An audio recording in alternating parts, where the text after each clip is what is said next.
Okay, welcome, ladies and gents. I'm just going to say from the off, I absolutely messed up. Okay, this is my fault.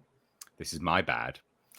I thought, because we've got daylight saving times in the UK, I'll move it forward an hour. And it'll be exactly the same time for you. I don't know why. My brain just didn't function very well. So I thought I was doing everyone a solid because my audience is USA based. So I was like, I'll move it forward an hour. You guys, it'll be the same time for you, but I completely messed up. So the stream's all over the place. So I am sorry. It'll be good to go on Thursday. All right, it's my bad. But anyway, we've got a fantastic stream for you today, ladies and gents. And yes, I know there's no video. There will be soon. Don't worry. I always do the intro with no video.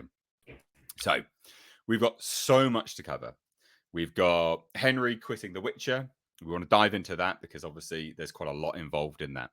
We want to talk about Grace Randolph and her weird, hard-on hatred that she has for Henry Cavill, and also just being an idiot.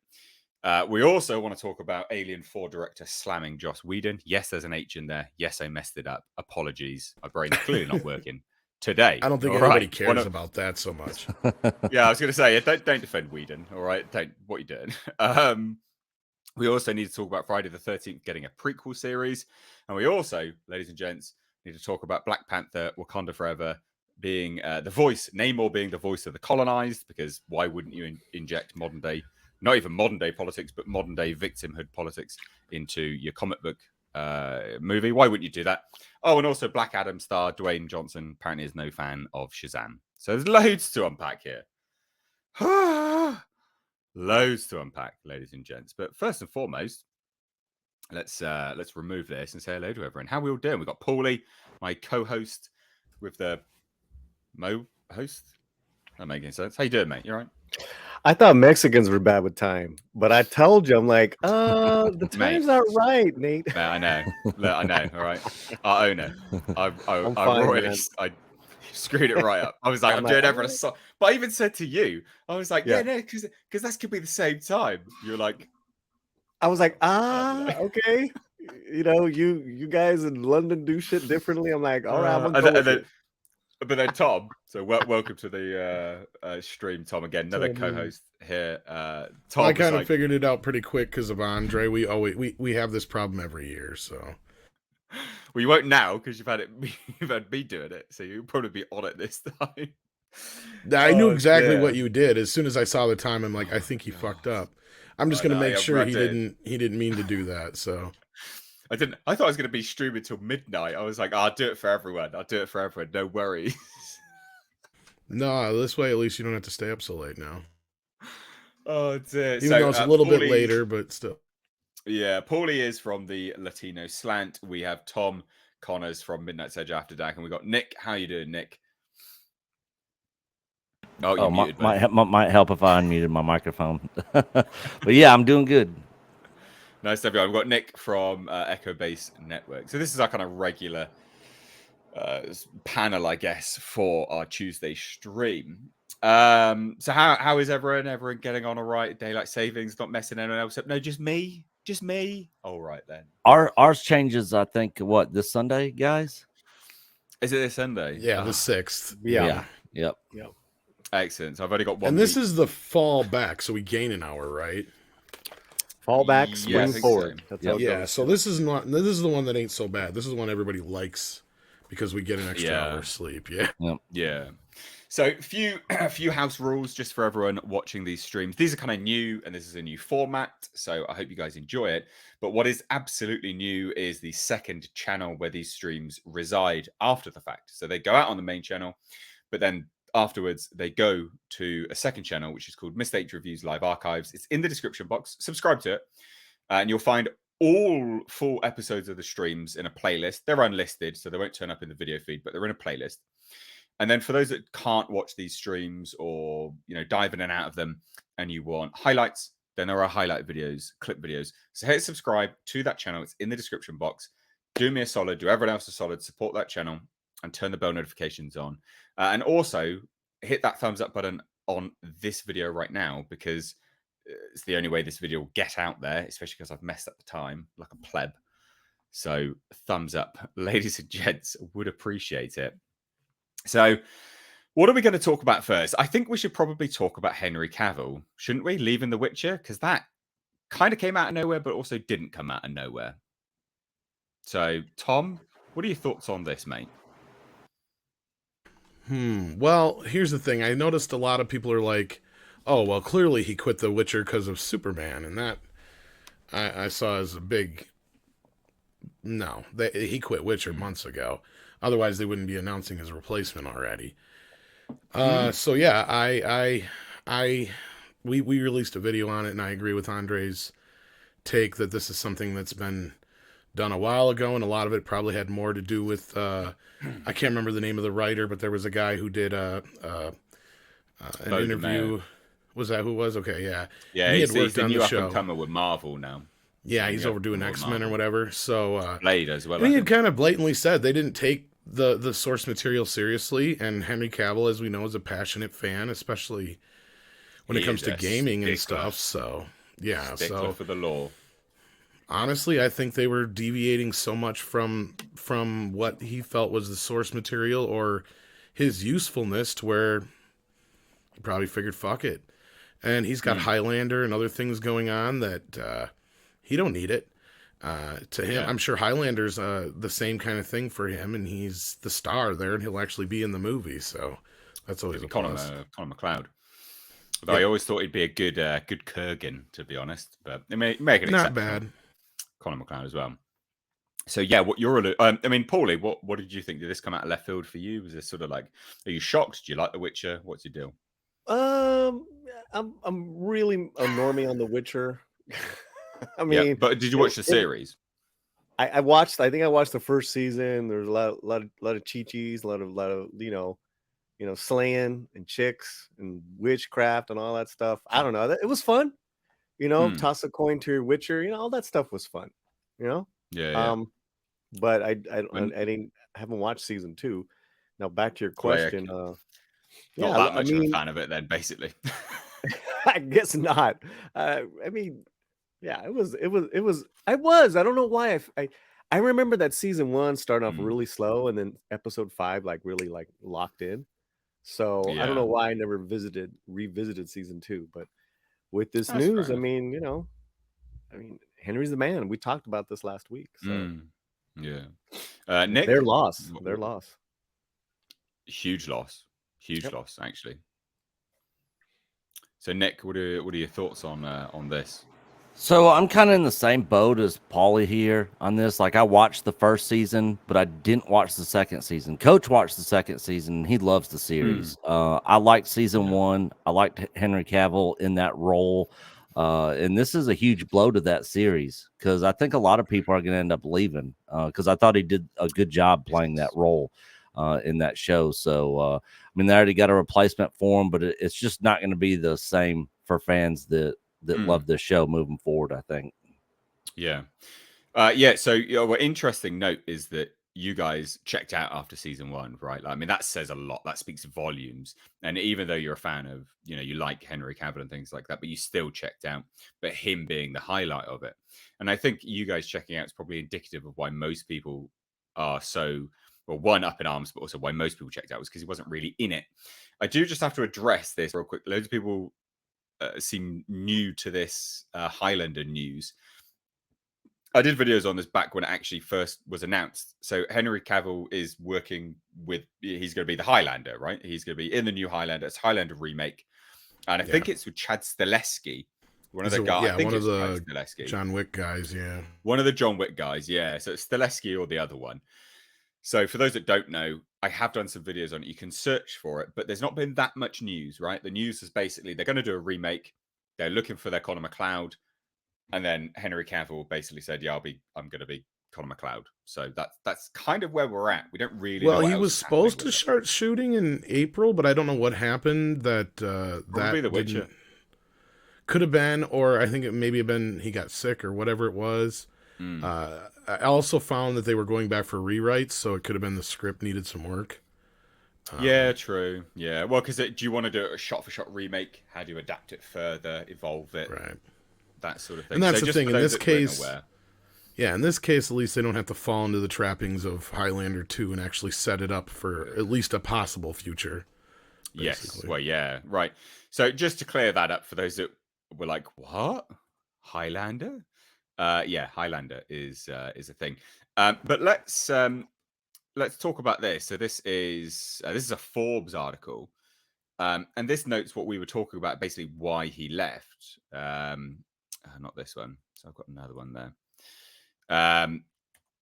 Basically revealing why he left, which was all to do with the writers having an actual hatred for the source material, an actual hatred. So, and that's important when you realize how much of a stickler Henry Cavill is, which is in this paragraph here, which we'll get to in a moment. But this is what Beau DeMayo said. Now, Beau DeMayo, they say he's a former producer. I don't know if he was a producer. Maybe, but he's definitely one of the writers at the very least, because he's a writer and he's not a small fry. You know, he's an up and coming writer. He's working with Marvel on a lot of things now. So pretty actually up there. So for him to come out and say this, says, I've been on show, namely The Witcher, where some of the writers were not or actively disliked the books and games, even actively mocking the source material. It's a recipe for disaster and bad morale. Fandom as a litmus test checks egos and makes all the long nights worth it. You have to respect the work before you're allowed to add to its legacy, which I heard this and I was like, you know what? I got a newfound respect for Beau DeMayo. Just saying that alone was staggeringly good. But what do you guys make of that? These are writers laughing at the source material, mocking the source material, mocking the books, mocking the games. And one that they're working on the show. Why would you even I mean, I know it's just a gig, but why would you take it if you think it's so repugnant you're going to laugh at it? Are these the same writers as Rings of Power and She-Hulk? Or Yeah, maybe. get a 3-for-1 deal here? The 3-for-1 Hollywood writers deal. They're not really writers. They're from Twitter. And you know, they don't really know shit about anything as far as comic books, but they'll like, hey, we're really cheap. Here's my GoFundMe. Either pay for my bills or I can write for you. And that's what's going on. You know, this is this is not even, these guys aren't even writers with a capital W. Come on now. Yeah. Nick, you sound like you wanted to add to some of that as well there. Yeah, it doesn't really make a whole lot of sense. The people involved in this project, if the writers felt that way, why they would even continue on the project. Like if I was running a company and running a project and somebody was doing that, I would literally find somebody else and tell them to kick rocks. Yeah. You know, if you don't respect the material that you're writing, then how do you expect the viewers to respect what you're doing? It just doesn't make a whole lot of sense. It's sort of like, to use another example, what's her face? The secretary who's doing the Acolyte, Tom.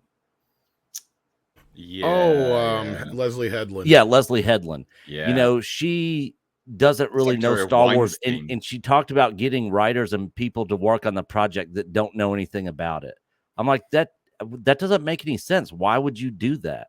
You know, and in this case also, why would you have writers on here that feel that way about the material that they're writing? It literally makes no sense to me at all. Right. I mean, there's no set rule that says you have to be a fan to work on something, right? Like, but at the same time, you shouldn't mock it, and you should definitely learn what makes people like it. I mean, that's kind of what your job is if you get hired for this. Like, my go-to example is always Nicholas Meyer with Star Trek, right? He didn't like Star Trek. He never really watched it, but he had worked in other, you know, pre-existing character worlds. So he kind of got an idea of what Star Trek was. As soon as he grasped the concept, he's like, "Oh yeah, I can run with this," you know. And he took it seriously, obviously. And then he's written and been a part of the 3 main Star Trek movies that most people like. So right there you go, is a great example of somebody not necessarily being a fan, but being able to work in a universe. But he also respected it. Right, there's a difference there. He respected what came before, the lore, what it meant to the fans, And that's why, Wrath of Khan, Star Trek 4, and Star Trek 6 are the ones that the fans gravitate towards, because he not only are they good stories, but they pay respect to the characters and the lore. That's a good point. Yeah. That's a really good point, because it's like, they should be hiring people on their talent, right? Regardless of what the material is. And just like what Tom says, it's like, they come in, they weren't really the fans of the source or the original material, but they're talented writers. So they're going to do their due diligence. They're going to, create something and, keep that going. Going back to this writers with a lowercase w, it's like they're hired now because they have been pushing an agenda in their work.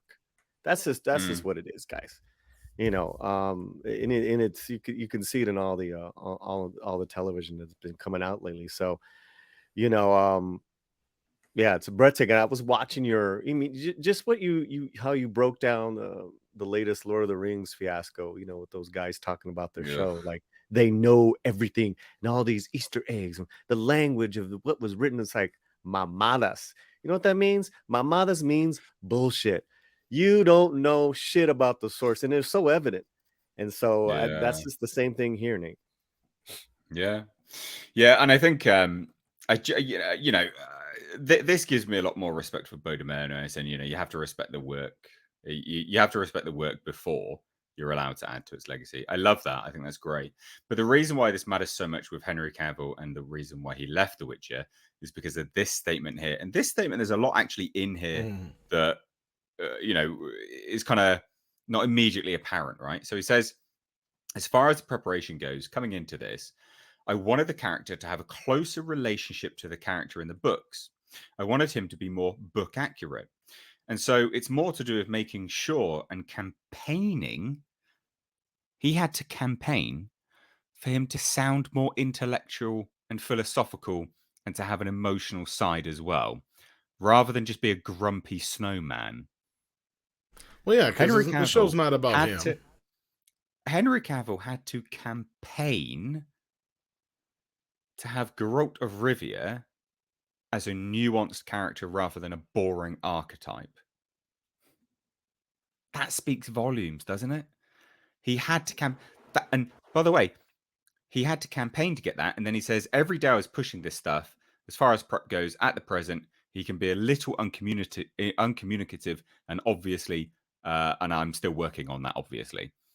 So he had to push to get what little we had in the show. So yeah, no wonder he left.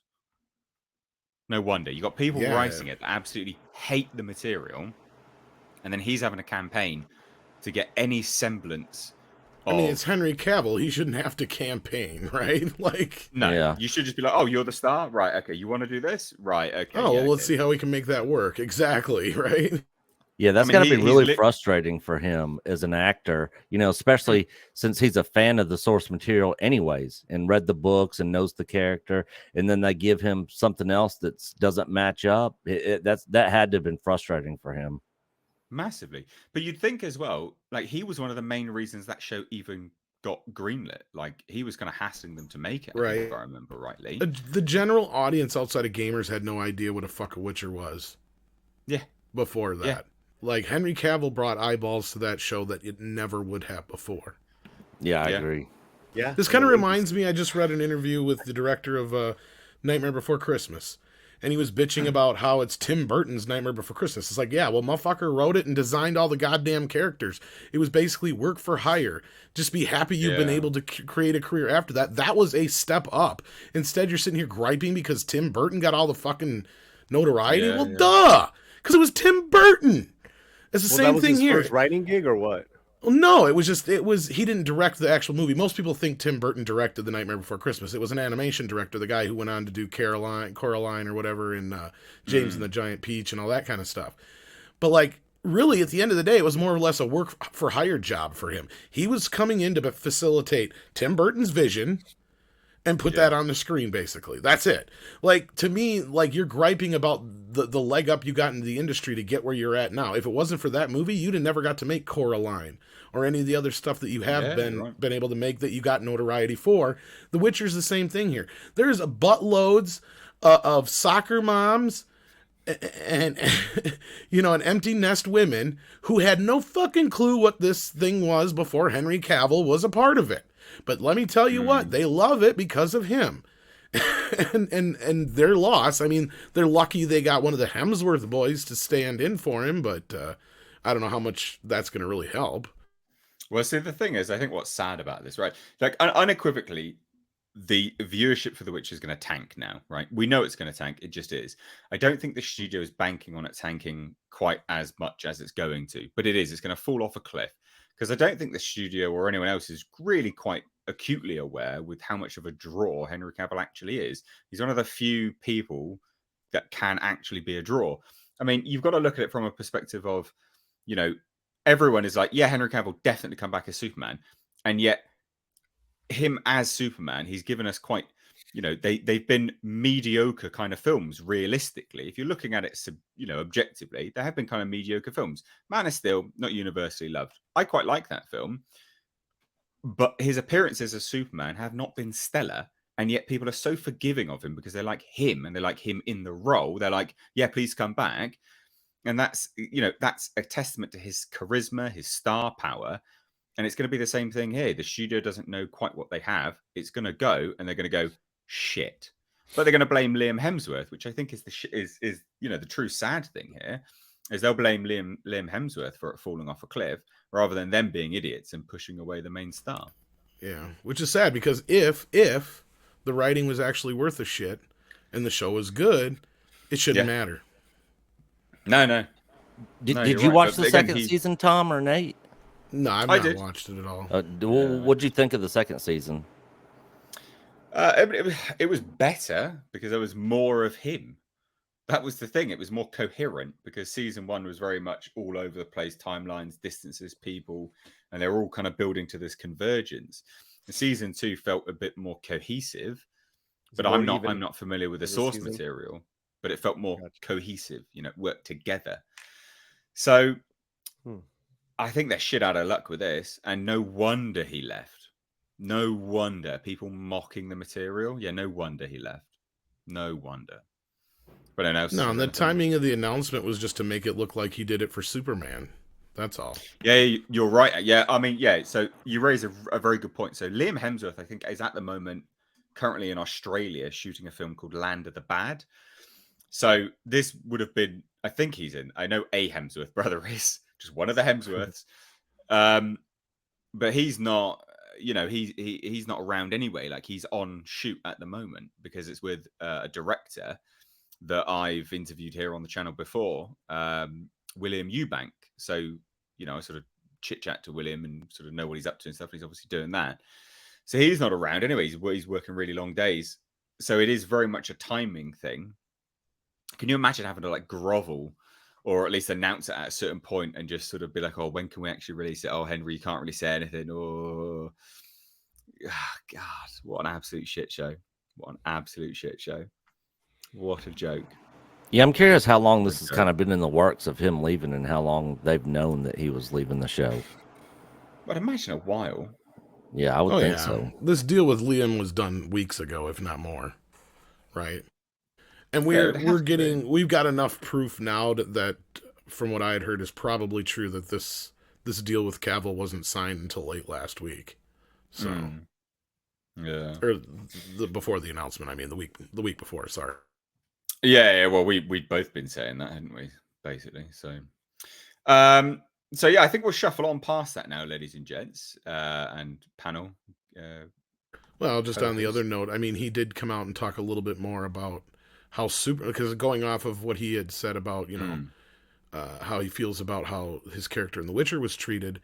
You made a point about similarly, Superman has not really been treated that great on screen, and he had talked to I guess Screen Rant. And he had elaborated more.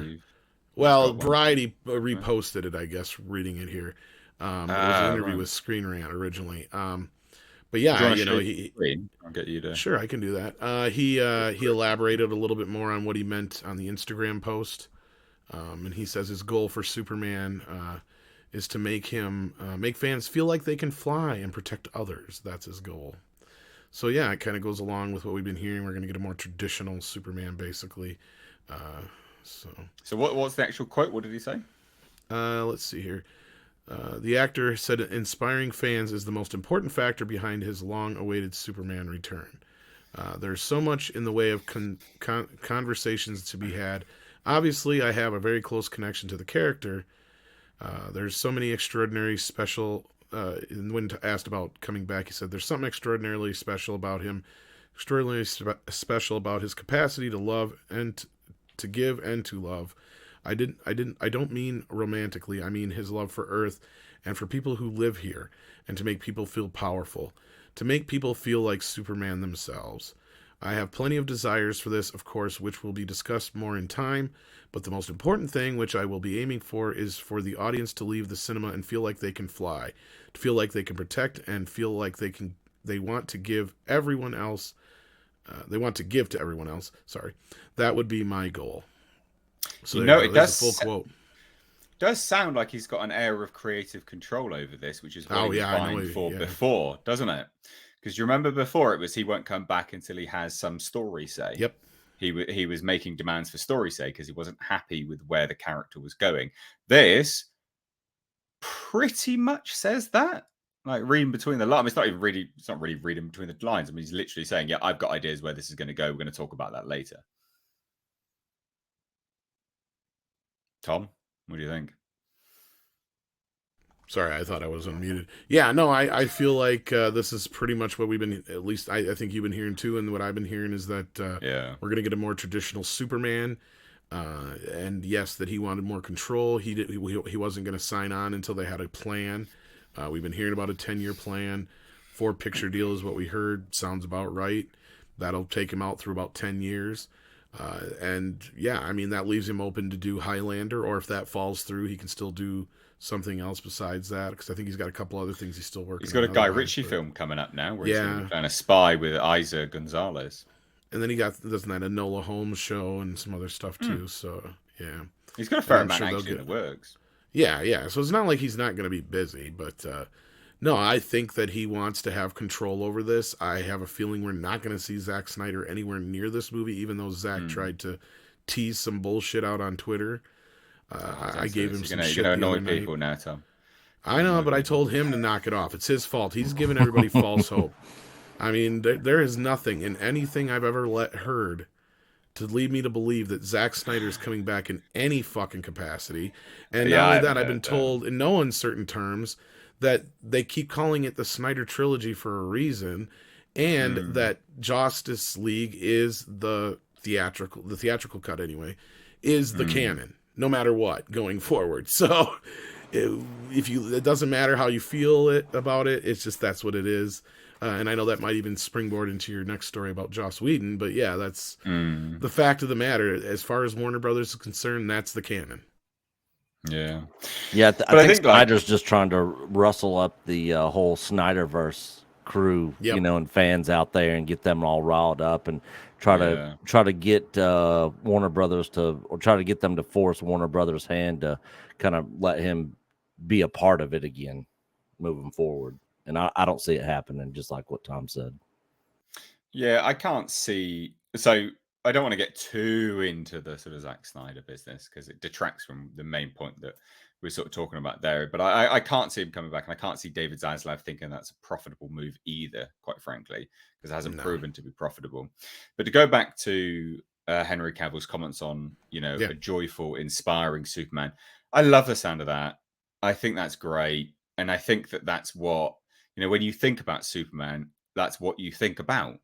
You think about being inspired. You think about, you think about what that character embodies and represents, and that sort of inspiration, joyfulness, being a beacon of hope. That's kind of what you want, right? And how he's framing it, I want people to leave the cinema feeling like they can fly. It's what you used to think when you left the cinema having watched one of these things. I Well, that was the I tagline. want to go and fly, right? Like I feel like a child again, and that's beautiful. That's really nice. It's sort of tapping into that inner child that people have who love this character. Well, I think it's interesting he chose that line specifically because that was the tagline for the 78 Superman movie. You'll believe a man can fly, right? That's true. Yeah. And a lot of the things he said here are things like Jor-El said to Superman in the movie and stuff like that. And clearly, Cavill, the age he is, he would have been a little kid or pretty, a kid with Christopher Reeve's Superman. So I'm sure that's what he's aspiring to be, is what Superman made him feel as a kid.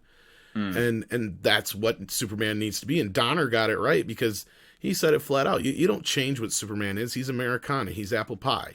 You don't mess with that. Yeah. You can change the world around him a little bit. You can modernize the world around him. But Superman himself doesn't change. He's always the big blue Boy Scout, right?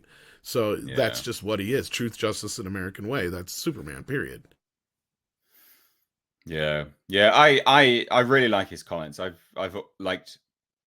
consistently liked every single comment he has come out with respect to the Superman. And I do think, going back to the creative control aspect, I think this is one of those people. So we always talk about, and me and you, Tom, and Andre have spoken about this with respect to Picard, for instance. We talk about Patrick Stewart and Picard having creative control, and that being a bad thing because he's just an actor. This is one of those. This is one of those lines which blur here on this particular actor, because this is someone that does have a love for the lore. This is someone that does have a love for the character, not the character he's creating, but the character as established canon. And I think that's important. Him having creative control is a very good thing. Patrick Stewart having creative control over Picard, bad thing, and we've seen it. So I think that's important to sort of separate the two. I think that's really, really good. I personally would say him having creative control, great idea. Very much happy to see what he would come up with and what sort of tweaks he is allowed to give or ideas he has to input into the character. I don't think that's anything. I don't think that's bad at all. But I don't know what you guys think about that, having Henry Cavill, an actor, having creative control or a certain amount of creative input on Superman. I mean, can we just talk about the nerve of this guy? I mean, let me just read from Cavill. This guy Cavill. I mean, who is he? Who is this? Well, I heard from Grace Randolph he doesn't even have the job. Who is yet, this Paul. adult pretender? Him saying the most important things that he's aiming for is for the audience to leave the cinema feeling good. I know. Get this guy out Unreal. of here. He's not singing from Thanks, the Tom. studio Working my restaurant. comedy bit, man. No. I was just adding to your point that Grace Randolph says he doesn't even have the job, Paulie. I know. We'll get to that in a minute. We'll get to that in a minute.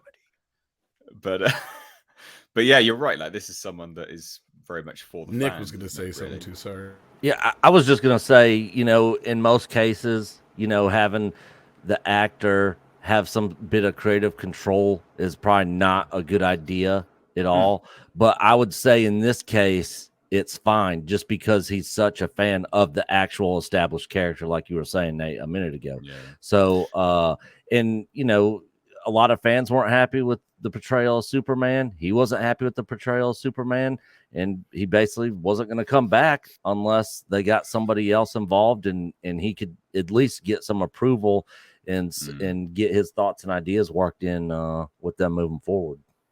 Yeah. So I'm all for him having some bit of green lighting or creative control or being able to add to what they're doing. Yeah, just to add to that, Nick, it probably was in his deal that he's some sort of exec and he's gonna have some say in the script.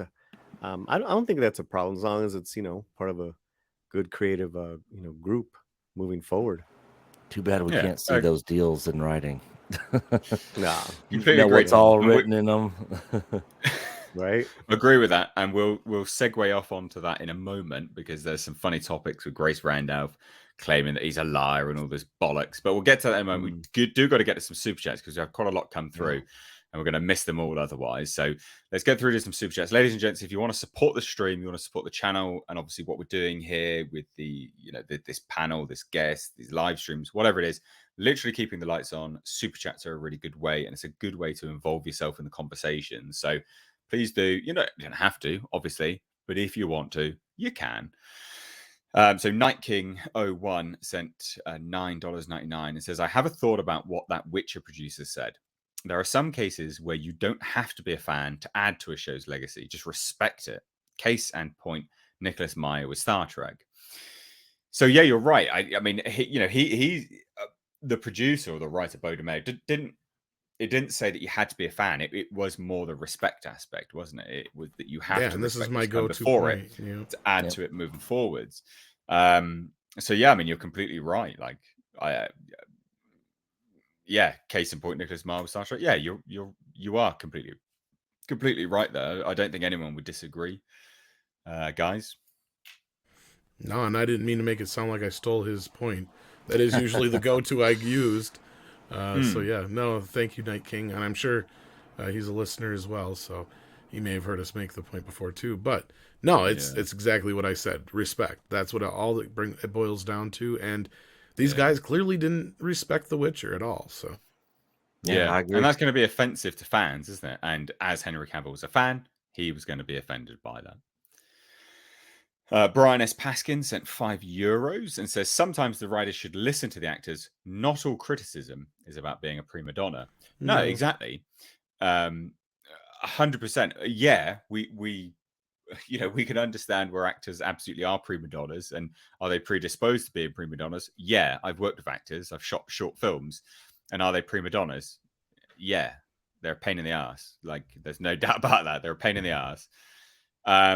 And there are some instances where you do listen, you go, you know what, you've got a good opinion, It's few and far between, but I think with respect to Henry Cavill, I think that would be someone who is quite well versed, above and beyond what the writers are. So someone you probably should listen to.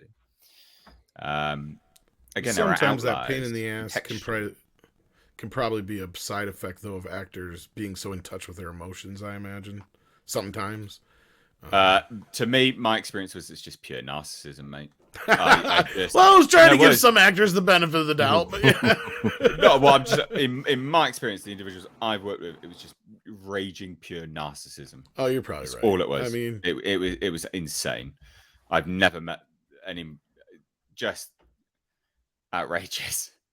But no, like in most cases, yeah. Unless here's the thing, you brought up a great example with Patrick Stewart, right? We've seen his history with this character and what happens when he gets control. Henry Cavill, on the other hand, we've heard him talk about the things he loves. We know the things he loves because he's been out there and he's discussed them. And there's a difference. We get where he's coming from. Yeah, there's a big difference there. The difference between the two is you got one person that starts randomly waffling on about, sort of socio-politics and political agendas. And then the other that's like, did you notice this really nitty, nerdy, gritty little fact that only I know because I'm a super nerd fan? You're like, oh yeah, one's definitely better than the other. Which one do I really gets better headlines, right? Like, exactly. Fuck it all.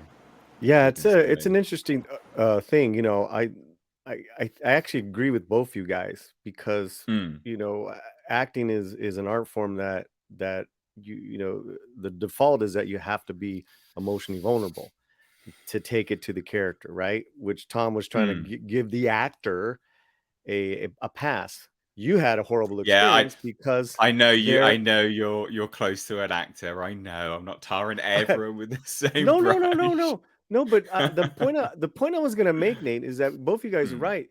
Is that with Cavill, and in my living examples, I live with one, is that both are very down to earth people, and both are very likable people. Like you said, Cavill's a nerd and he shares that. Romy, she just did a TV show and she's gonna film a movie for 2 weeks.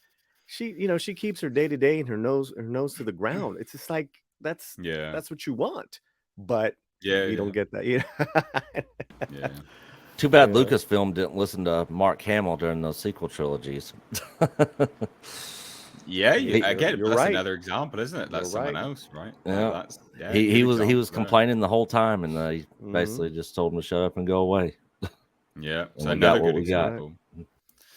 One Wipe sent a £1.79 super sticker. Thank you so much. I can't see what that is. Can anyone tell me what that super sticker is? I didn't catch it. Yeah, I can't see it. Give me a second. Oh, we got a membership thing too. We'll get to that. Oh, I don't know if you can read it. One wipe. It might be too far out. Well, thank you so much, One Wipe. I do appreciate that. I didn't get it. Zombie Yeah, I didn't Box get it either. Reviews sent £5. Cheers, Andy. Says Cavill is an ardent fan of both books. He said on numerous occasions that he would leave if they were to diverge too far from the source material. Yeah, I mean, he's gone on record saying, he has gone on record and said this, and it seems they called his bluff, I guess.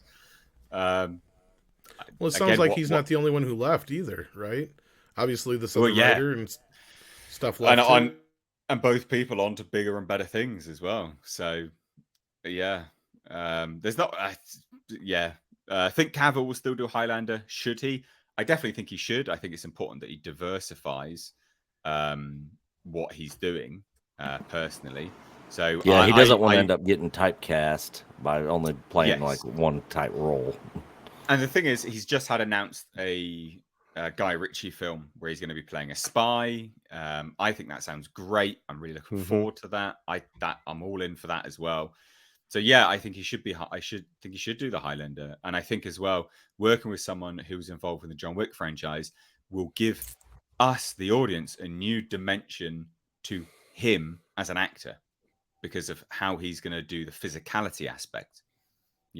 John Wick with swords, like we've seen it before, but Henry Cavill, we've not seen him do things like that. That's going to be really, really special, I think. Yeah, not weapons work. Yeah, it's just great to see him fight. Like even that Mission Impossible, he was great. No, and to answer the question, as far as I know, he's signed on. So unless the movie itself falls apart, which it's possible, it's went back for reshoots. So that's the best I could find in my research, or not reshoots, rewrites. Sorry. Yeah. But that maybe those rewrites were on his request. We don't know. But I think if anything, his news of going to Superman will give the Highlander project a bigger boost. The studio behind it will give it a bigger boost because they're going to go, oh well, it's bloody Superman's back in the role now. This is great. Like this is great marketing for us. Yeah, of course we should do that. Like 100%. I think that gives even more precedent for that coming out. Like it's a higher marketability aspect. So I think even if there's issues now, I think having that news behind it will catapult it further down the production line, I would say. We've got Running with Scissors sent $5. Says, I suspect Payne and McCabe saw the season 1 The Witcher as a validation for their approach on Rings of Power. It's not McCabe, is it? I can't remember what it was. Payne and McKay, I think. I can't remember his name. I think maybe it's McKay. Yeah, season 1, the validation for The Witcher. Yeah, probably. You are probably completely right there. Zombie Box Review says Cavill is an ardent fan of both. Oh, we said this already. I think we've seen that as well. They've killed the show. Such a shame. Yeah, I think he just wanted to give you extra $10. Oh, well, thank you so much. So again, everyone sending super chats. Thank you so much. I'm just trying to scroll through and get to the more recent ones now. Unless you just accidentally highlighted it twice. Mr. Luba Luba, brilliant name, says, here's how badly they mistreated the books. Instead of becoming a mother figure to Ciri, Yennefer tries to sacrifice her to a demon. Instead of protecting Ciri, the other witches also try to kill her. Yeah, that's quite a large deviation, isn't it, really? I mean, I'm not aware of this. I don't know the book. So hearing that, I'm like, yeah, that's kind of the polar opposite. Why would you do that? Anyone else aware? I mean, I guess you guys weren't really I didn't read the books. I'm not that familiar with the lore of the Witcher myself. So it's a pretty big contrast, though, isn't it? So instead of a mother figure, I'm just going to sacrifice you to a demon. Don't worry about it. It's just, it's pretty close, I guess. About the same if you squint. Jamin D sent $10 Canadian. Says, hello everyone, hope everyone is doing great. Was wondering if you guys heard about Cavill being cast in Guy Ritchie's World War II action spy movie called The Ministry of Ungentlemanly Warfare. What a great name anyway. But yes, that's what I've been talking about. Guy Ritchie is back as well, might I add. The Gentleman was Guy Ritchie's return to form. Such a good film. If you have not watched The Gentleman, fucking watch it. Is it good? Oh mate, it's so good. There's such amazing one-liners. It is Guy Ritchie back on form with his snappy one-liners. It's so good. Okay. Go check it out. And hearing this, a World War II action spy movie with Henry Cavill and Isaac Gonzalez. I can't wait.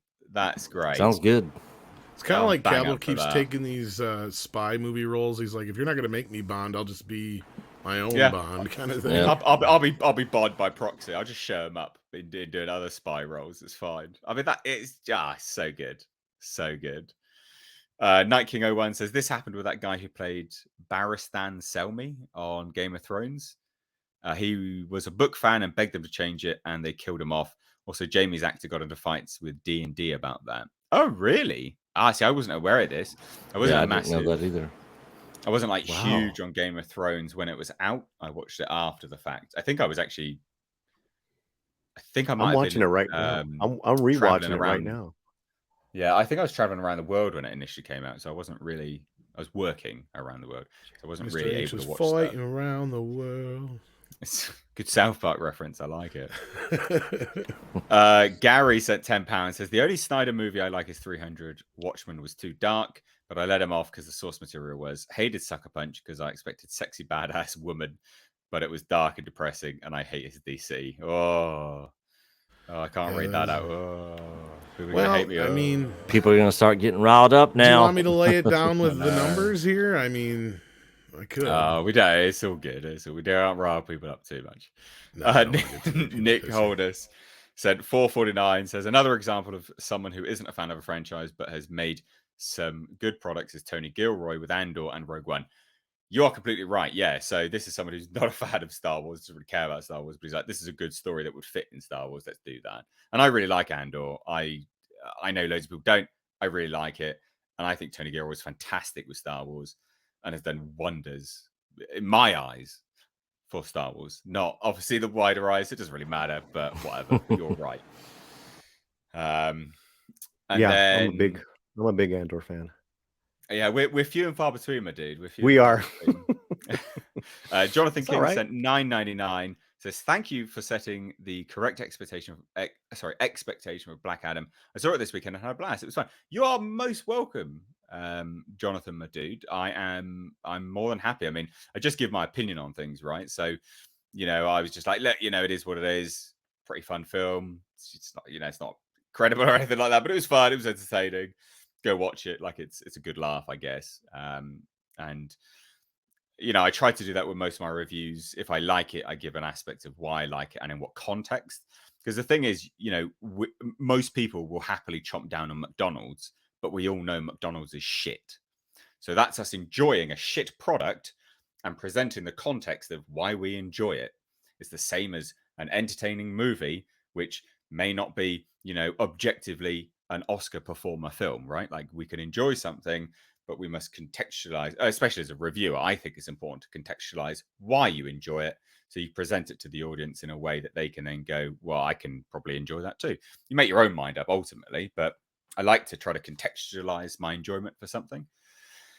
So I'm glad you did, basically. Night King 01 says Cavill's also in Matthew Vaughn's spy film Argyle. He is with Dua Lipa, who I cannot wait to see because Dua Lipa is banging hot. So that's going to be good fun.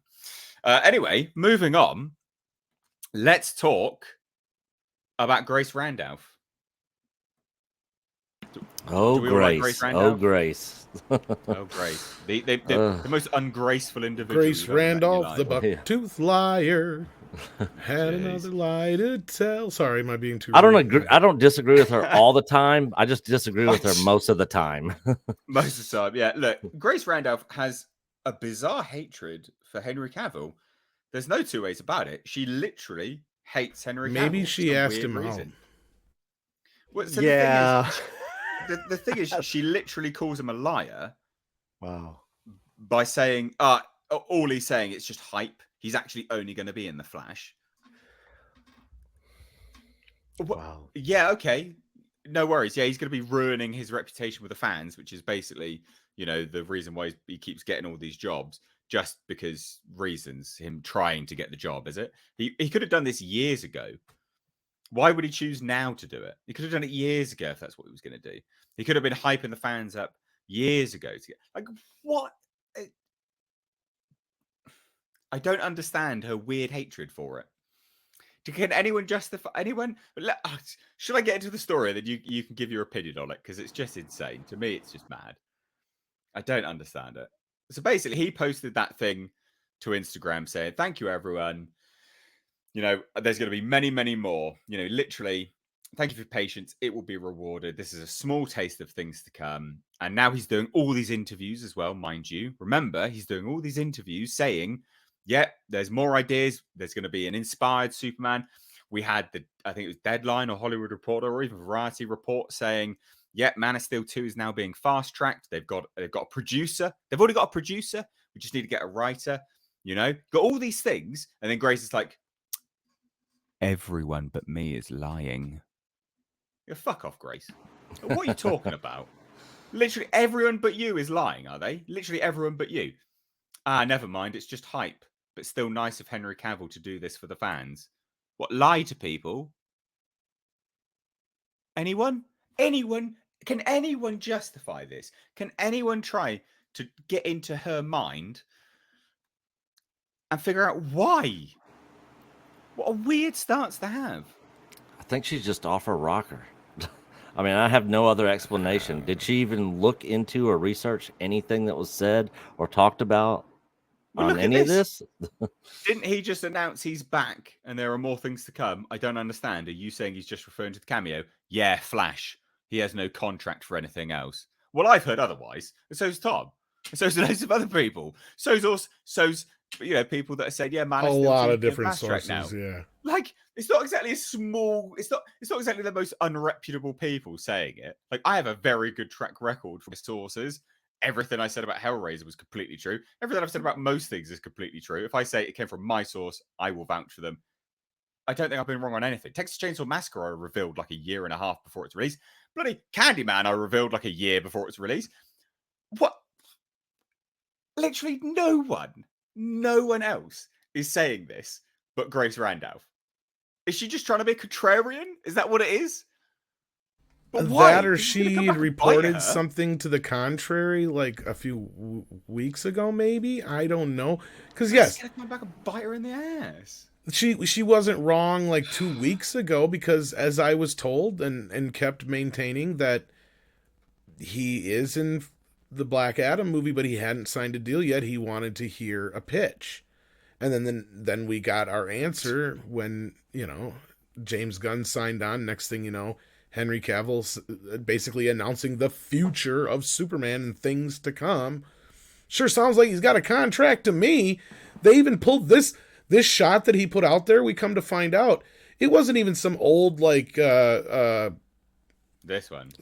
Yeah, it wasn't something for like Man of Steel or anything like that or BVS. This is something they actually had him do. They pulled him in, had him pick his costume, did this photo shoot. So they're planning on some big spread for like Entertainment Weekly or something like that in the coming weeks that's going to break all this down. We've been hearing for some time now. I don't know if you've heard the same thing about the December thing, that we're supposed to hear their big plan in December about what's going to happen going forward. We're hearing rumors already about Ben Affleck. I was already figuring his ass would have been at those meetings, so it makes sense. At this point, I mean, no, from what I've been hearing, Flashpoint is getting changed so much so they can facilitate this, because you and I and everybody else knew the original plan was to replace Henry Cavill with Supergirl and Batman with Ben Affleck's Batman with both Michael Keaton, old Batman, and Batgirl. So yeah, and that was what was happening in the Flash. That was confirmed. That was confirmed up until a couple of months back. But now they're doing complete reshoots, and then this has happened. I'm sure those reshoots are going to continue even longer. There's talk about replacing Ezra Miller now, so the reshoots will probably shoot him out of it come the end of the film as well. Which is what I've been saying for a while too. Yeah, complete retooling of everything. Plus, you got the rumors of Ben Affleck signing on for 3 films. I don't know how accurate any of those rumors are, but word's going around about him coming back. I think it's pretty accurate. Yeah, I think so as well. I don't get it, because it's going to come back and bite you in the ass, Grace. Cognitive dissonance? I don't know. Yeah, brain block of actual information that's coming out. The best that Andre and I could come up with is she, like I said to Andre, maybe she does believe what she's saying, and if that's the case, okay, fine. Then that means her source is somebody who's probably on the outs at Warner Brothers now. Somebody who would have been on the you know, the other side of this whole thing for the longest time and is probably not going to be working there for much longer if they haven't already been fired. Right? Yeah. I mean, because for the most part, it seems like the media is about 2 months or so behind what everything we hear. It seems like, Nate. So like at this point, as far as like confirming what we've been hearing. So at this point, like, yeah, I mean, we heard, at least I heard back when he first was charged with a felony, that's when they're like, yeah, at this point, we have no choice. We have to shoot this kid out of the movie, right? We can't keep him in the movie. It's not going to work with a felony on his, looming over his head. And now we're just finally hearing that from the press that, oh, they're considering it. It's like, duh. It's like, they've been considering that for a while. They already recast him. We just don't know who yet. Right? Like going forward, because they're already writing the Flash too. And the script doctor even confirmed that. But I just don't get it. Like, you know, there are some things that you can say are a lock, right? Like when you get a source, there are some things that you can say are absolutely a lock, unequivocally. You can say, yeah, this is, I can confirm this. Why would you confirm this still, given all of the evidence? Like, what is it? Has she got a bone to pick with them? I don't get it. I don't get the approach, because surely you're delegitimizing yourself, right? For any future credibility.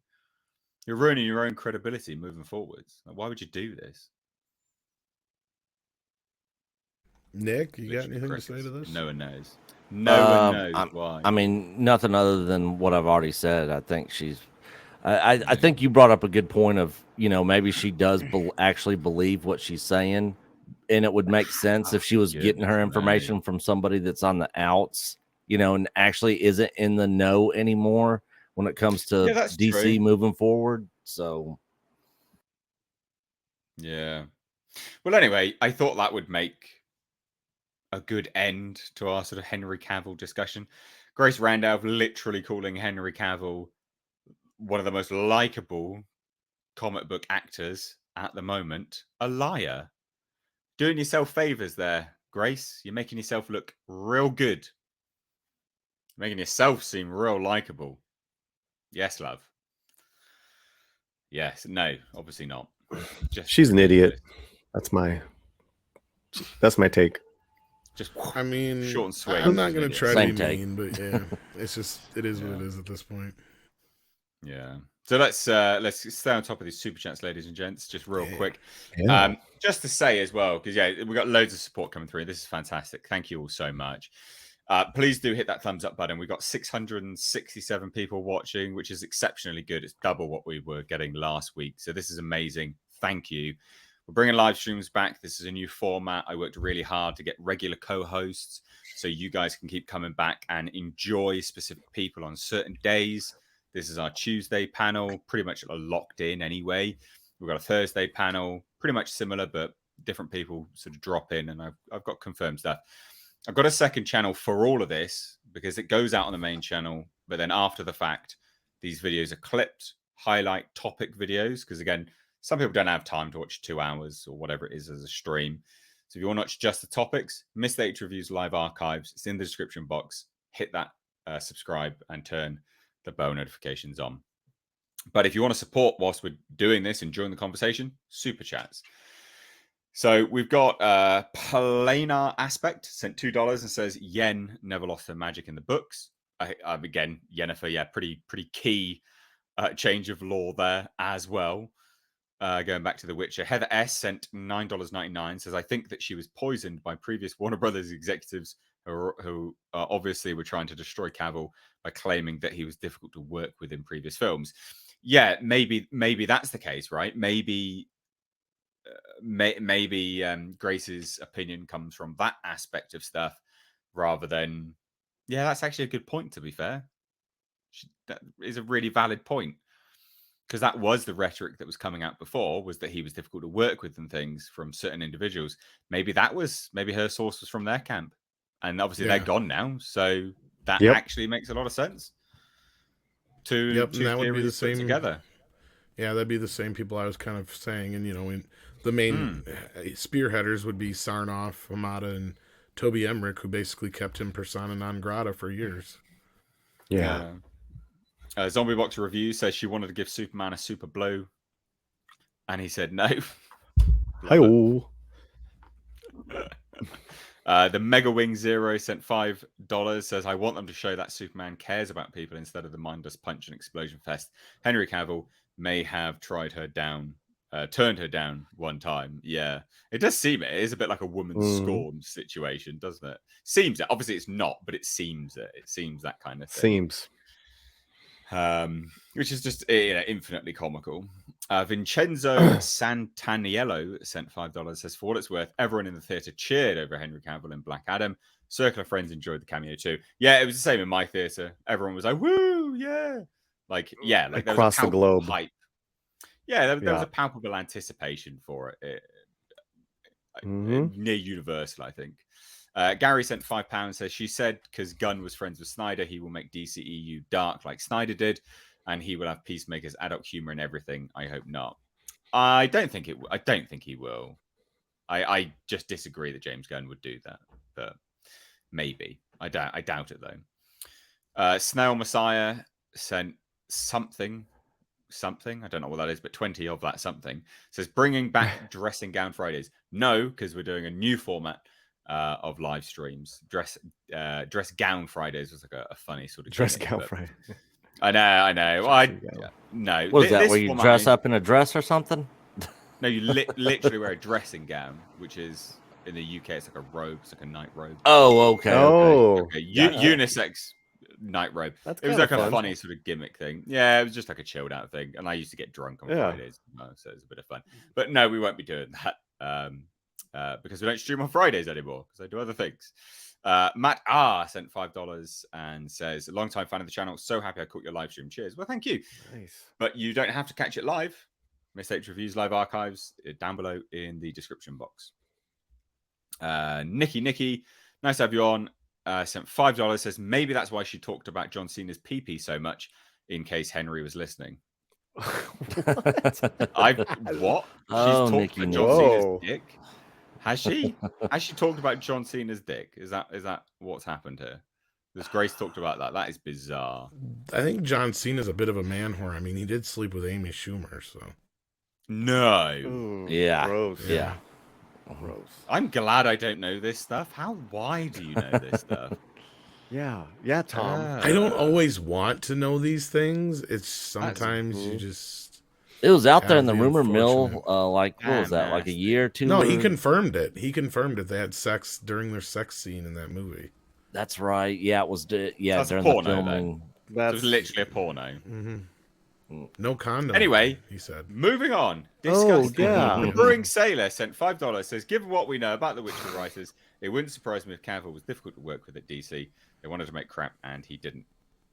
True. I guess there's the flip side of that perspective. Was he difficult because he was like, no, I don't want to make this shit. This is terrible. Why do you want to make this? Yeah, I guess it's dependent on which side of the perspective aisle you sit on, whether someone's difficult or not, isn't it, really? That's a very valid point, quite frankly. Now, I want to get on to something which I reported on today, and there's good and bad news about it. Friday the 13th is getting a prequel series. Just that, in and unto itself, sounds bad, doesn't it? What do you think? Like a show series or like a movie? A series, a prequel series on Peacock, Isn't TV series. Crystal Lake. Called Crystal Lake. What do you guys think? Just as news, what do you think? Is it going to be just about his mom? No, we don't know. Just that. That's all we know. I shouldn't have showed you just that yet. So just that concept. Because that news to me, when I heard that, I was like, that sounds crap. Well, I pretend not to know anything about it. I know. God damn it. But then, it is from Brian Fuller, and I was like, that's positive. It is from Brian Fuller. Where, there's some plausibility there. I can see that this is the guy who did Hannibal, so, okay. I just don't see a Friday the 13th prequel without Jason in the hockey mask. Any Friday the 13th without Jason in the hockey mask being successful. Oh, like the first two movies? Yeah, like they're my least favorite, definitely. And they're the most successful. Yeah. No. Maybe the mom wears the mask and she hands it down. But why would No, she, I though? think it'll be more like Jason's not dead. to be honest, I think it's going to be a lot like the Bates Motel show. It's going to be more about Mm. there is a history to the family, especially fans of the Is there? What is franchise it who've then? played the I game have and no stuff. idea. I have no Yeah, idea. I mean, you have Elias Voorhees, who is his father, but not his biological father. You have his mother, who has supposedly a history of issues in some versions of the lore. He also has a brother. What? Yeah, and so What's his name? there's I think it was Jackson. Joshua. Jedediah Voorhees? Jedediah. Jeremiah. Jeremiah. Jeremiah. I think it was either Joshua or something like that. But yeah. So it'll be interesting to see what they pull off with this. I think Brian Fuller may be able to do something with this. As far as the rest of it goes, I see where Nick's coming from, but they've been trying to do a prequel for years and years and years. The remake did okay, but really the remake wasn't much more than just another sequel. If you really look at it, and a bad one at that. I don't know. There could be something here. I'm sure it'll have Jason in it just as a kid, though, and I'm sure it'll lead up to his death or whatever. So that's probably the. I guess that could be interesting, seeing Right. him as a kid, and I guess it'd be similar to like the Halloween prequel / reboot with Rob Zombie, where it showed him as a kid and kind of how he became, Michael Myers, the serial killer, just to give some context behind his Yeah. personality and So- why he is the way he is. Yeah, so I think again, there's good and bad stuff about this, right? There's good and bad stuff about this. So Brian, right, a prequel series called Crystal Lake to Friday the 13th, just generally as a concept on face value, it sounds pointless. Like it sounds rubbish, I think, right? I'm happy to say that. I don't see the point of it. It's not fresh. It's not new. It's retreading old ground, right? However, Brian Fuller is the main draw, right? You hear Brian Fuller and you think of Hannibal and you go, wow, he's going to be writing this show. He's going to be the showrunner and executive producer. That's great. Love it.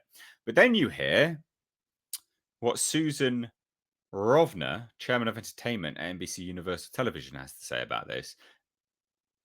And then I'm not so happy. Then I'm not so happy again. Because it's sort of, I don't know.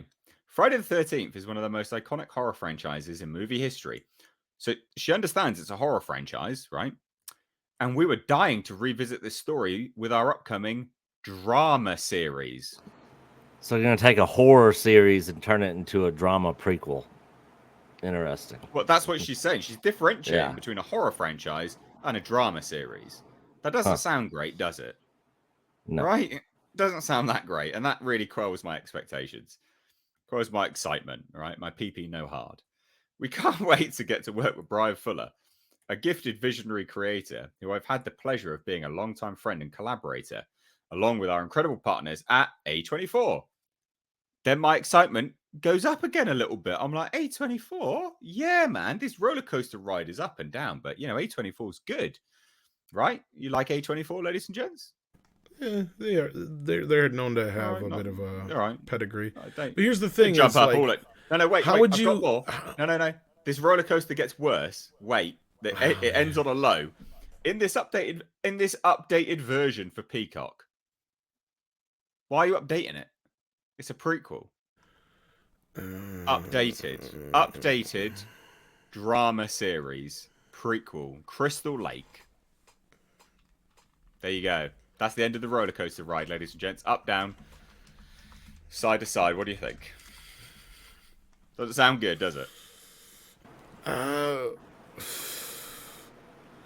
Well, I was just gonna say, how do they categorize the Bates Motel series? I mean, because I could see it being more in that kind of a tone.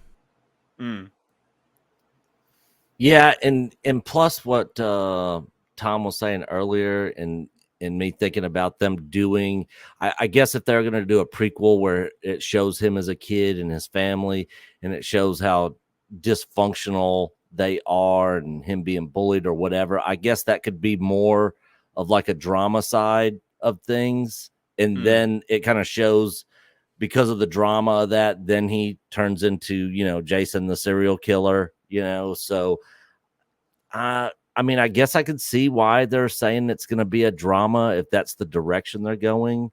But I mean, man, I don't know.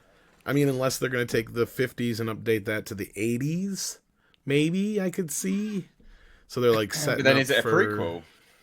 I mean, yeah, I guess it could still be if it leads to an eventual Jason series. Because here's the thing.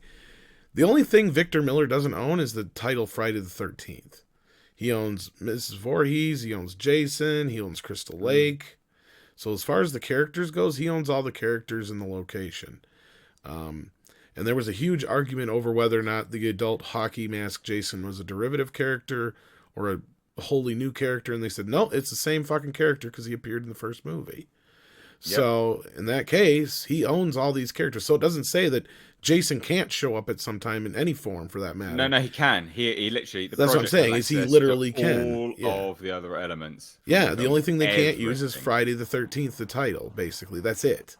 So I wonder if nobody gives a shit anyway, because I said there hasn't been a Friday the 13th movie technically since 1989. They've all been called Jason Goes to Hell, Jason X, other than the remake. Yeah. Go ahead, sorry, Nick. I was just going to say, I'm curious if they're going to do like, if they could possibly do like time jumps where they're showing stuff in the future with him as an adult, and that kind of flashes back to the story of him as a kid, That's what I was about to say, yeah. So they could kind of mix the two between the horror and the drama.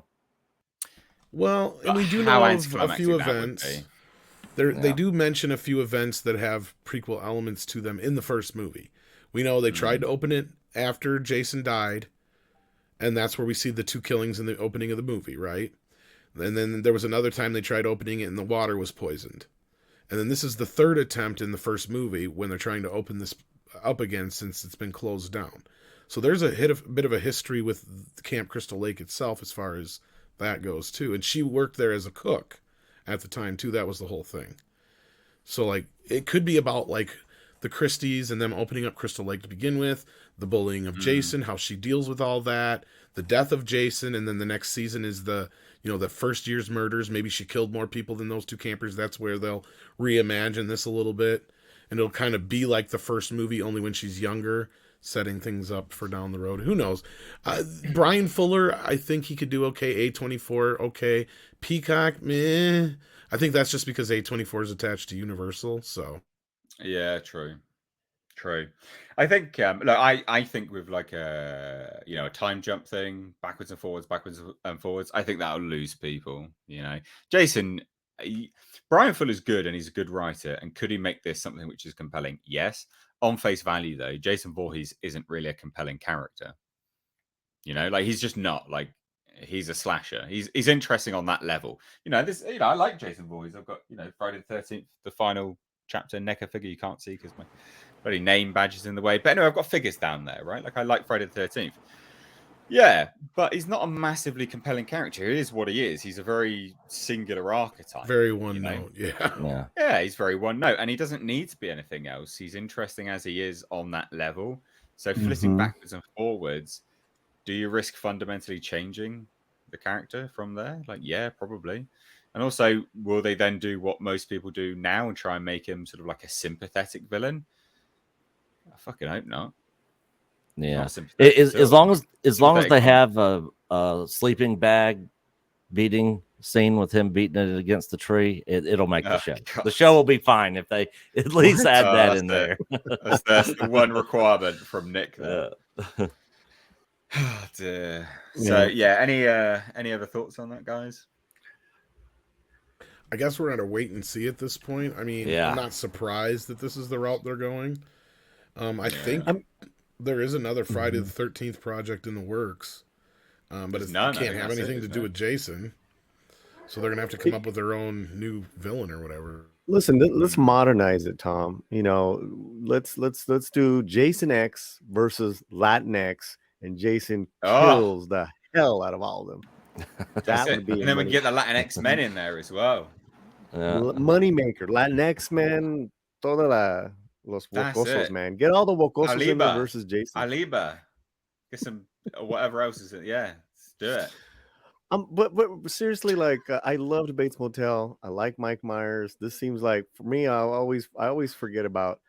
Then it's Kruger and then Jason. So that's kind of my level there. Norman Bates, and I thought Bates Motel is masterful. If it could be something like that, sure, I'll watch the pilot. But other than that, no. I'll give it 2 or 3 episodes when it comes out. Well, I mean, the reason I keep bringing up Bates Motel is that Victor Miller flat out said that Friday the 13th was a reversal on Psycho, right? Instead of the son still being alive and pretending the mother is and having this split personality issue and killing as the mother, you see at the end of the first Friday the 13th, it's the reversal. The son's dead, and she's trying to keep the son alive by, kill her, mommy, kill her. I will, Jason. You know, that whole thing kind of thing. Yeah. So that's all it really is. It's just Psycho in reverse. Well, Gary, for $10, so thank you so much for the super chats, guys. He dropped in here and said actually his stepdad was abusive and his mum finally killed him to protect Jason. This is where Rob Zombie would have been better, not on Halloween, or he would have been better in Texas Chainsaw. I mean, so that's an interesting concept, but that does make Jason sympathetic to a degree, doesn't it? Makes his plight sympathetic. And I don't know if I want Jason Voorhees to be sympathetic in any way, really. I don't know. Like, I think, I mean, that's interesting. I didn't know that. I mean, obviously this is established stuff. I wasn't aware of that. I don't know. This to me, I'm not hugely enamored with it. And where do you go? It's kind of, this is a wait and see. I think, as you said, Tom, it's definitely a wait and see situation, right? Sort of like the villain, instead of the hero journey, the villain journey, you know, is like when Anakin in the prequels, you know, he was the good guy, you know, everybody liked him. And then, you know, we saw how he ends up turning to Darth Vader. And it seems like they're going to kind of be doing the same thing. But, you know, after watching that, you know, you always looked at Vader differently. When you just had the OT, he was just the big baddie. You know, it's like Friday the 13th. Currently, you know, Jason's just the big baddie. You know, if they do this prequel where you end up having sympathy and feeling sorry for him, then it kind of changes your outlook on the character a little bit. Yeah. Yeah. Yeah, I think that about wraps that up, to be honest. I mean, we can't really say much else on that. Like, just wait to see. Not till we get more information. Released. Exactly, yeah. Yeah. So moving on to something which is just super quick, but super funny. And, you know, I loved hearing it. I loved seeing it. Joss Whedon obviously wrote Alien Resurrection, right? He wrote Alien Resurrection. It's a much maligned film. Writing? I know, loads of people hate it. Right? Oh man, it was so bad. Yeah, look, loads of people hate it. There's good aspects to it. There's good ideas, but on a whole, as an overall film, garbage, terrible. Yeah, I like several of the scenes and stuff in the movie. There's definitely stuff I could cherry pick out of that movie that I actually did enjoy. Yeah, I will say this. One of the aspects that is not bad about that film would be things like the cinematography and the framing and you know how it's shot on a technical basis, right? Stuff like that's fine. The writing, you might as well be going like saying it had sound, it had color. Well, it was shot on film. I mean, come on, Nate. What the hell? No, that movie sucks, bro. Just stop. The reason why I'm saying I was like, what the? No, this is important. Look, shush. The reason why this is important is because the director has hit out at Joss Whedon.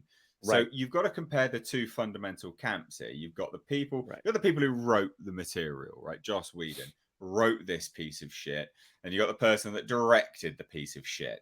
So who's doing the bad job? Is it the director or is it the person that's, you know, creating the substance that the director has to work with? You know, it's the writer, isn't it? So that's why I'm saying, you know, it's obviously the whole thing's bad, right? Like, there's some good aspects, but the whole thing's bad. Right. No. I'm just poking fun, Nate. And he ultimately didn't he like distance himself from his own work? Yeah, so basically, like he disavowed it, basically, right? So Alien disavowed his Resurrection own director writing. hits back at Joss Whedon and his Marvel movies for American geeks, which is just funny as well.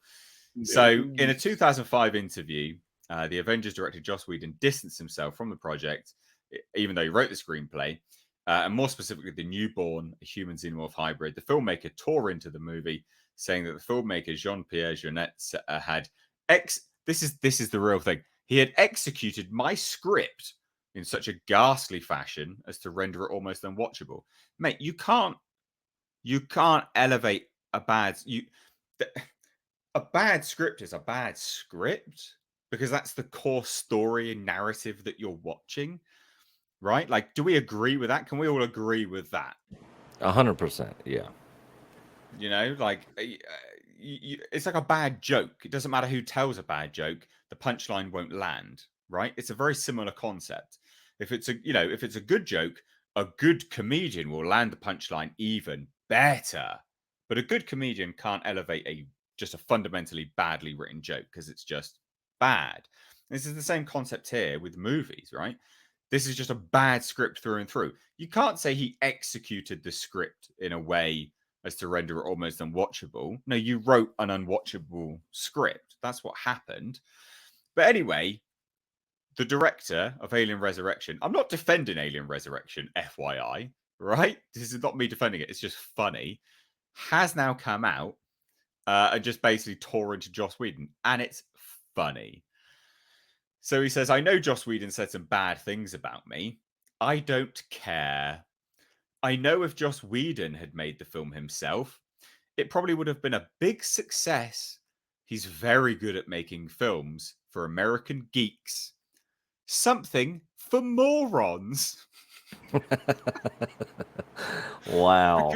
because he's very good at making Marvel films. I hate this kind of movie. It's so silly, so stupid.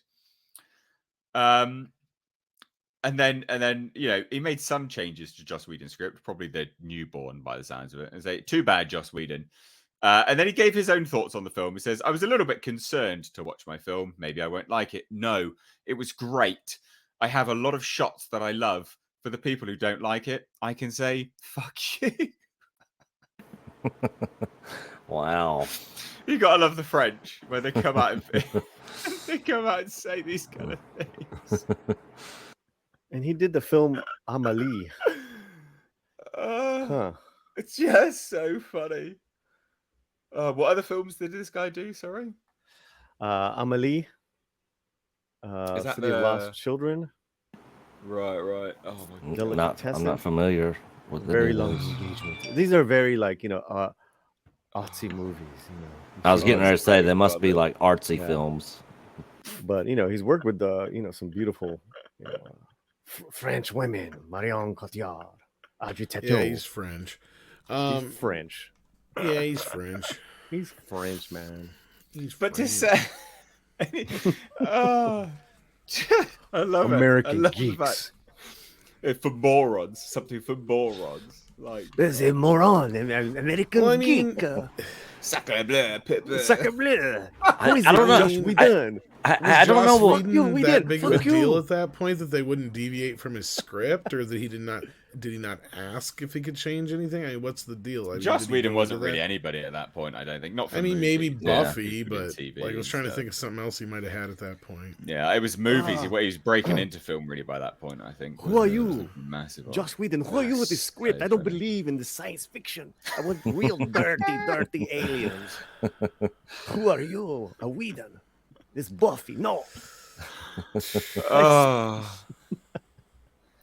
Oh, it's so good. The script was. It's so good. I don't know what it is. It just seems like there's this sect of Hollywood directors and stuff that just really despise the success of comic book movies. Well, it's mainly auteurs that don't like that, and I can see that because it's movies made, on a conveyor belt, right? Like it's factory line movie making. Yeah. Marvel films are, as are DC films. They're both the same, right?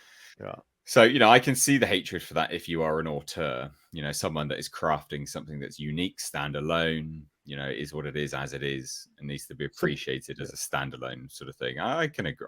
I can accept that people would have that kind of stance, but yeah, goddamn, it cracks me up. It cracks me up so much. Just his sort of he works in flippant cinema. nature of it all. Oh, it's so funny. It's Yeah. so funny. It shouldn't make me laugh as much as it does, but it just does. Because they're just like, you've got the director that obviously, you know, has his name to attach to this terrible film. And then you've got the writer that is obviously, he wrote the terrible film, is trying to distance himself from it. And they're basically just two people just bitch fighting, cat fighting about it. And you're like, oh, just, it doesn't matter which one of you wins. It's still infinitely hilarious watching you two bitch about it. It's just, it cracks me up so much. Oh dear. And Night King dropped in this. It says Whedon is wrong. That director went and directed the film Amelie, one of the best films of the 2000s. Great French film. Yeah, wasn't that did that win Oscars or something like that? I know that was, I think it got some highly lauded nominations, if not. Yeah, it was heavily lauded, that film. Heavily lauded. He did that after Alien though, so I'm not even sure why he's really bitching about it, I guess is. So, well, he's not though. This is the first time since 2005 he's spoken about the Joss Whedon words.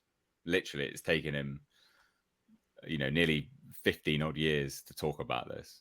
Yeah, over 15 years. Amelie Jesus. Amelie is a coveted award-winning film, and that's great. Yeah.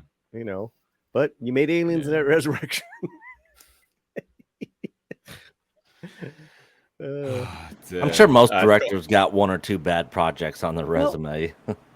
I mean, yeah, that's a whole nother thing, because that goes back to the auteurs when they give them science fiction or sci-fi films or superhero films, and they don't connect with the mass audiences. You know, like Ang Lee or Chloe Zhao. So that happens. Yeah, no, you're right. You are definitely right there. Scott Swain for $2 says, for a clue, look at Jeanette's other work. Yeah, I mean, you are right for sure. He is a good director. So we'll move on now. Warasy for $5 says, let's hope Dwayne's dislike of Shazam will translate to good on-screen tension between the two characters. By the way, nice streams, Mr. H. So this takes us on to one of our last topics, which is interesting. Black Adam, Dwayne Johnson, you know, Black Adam intrinsically linked to Shazam, has a thinly veiled disdain for Shazam franchise. What? Why? I mean, Black Adam is intrinsically linked. Why do you have a disdain for the Shazam franchise? Bizarre, right? Anyone think that's bizarre? The only thing I can think of is he just doesn't like it because of its like lighthearted unseriousness kind of. His movie had that tone as well. See, I haven't seen Black Adam. It was in the trailer, right? When that guy bops him on the head with the truncheon. Oh yeah, I did see that and part in the trailer. Flings him off into the sea. I mean, there's nothing else which is more serious in that interaction. That interaction is one piece from the film cut for the trailer. That is literally it.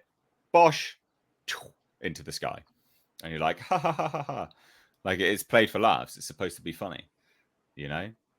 Like, I get it that Shazam is funnier, but you know, Shazam has more of a heart-to-heart for the sort of family values aspect, which I found very, very good in the original Shazam. You know, I was one of those people that absolutely tore Shazam a new one, and I mean, I really tore it. When we first saw those images of Shazam, I was like, this is an absolute joke. This is terrible. This is awful. This is going to bomb.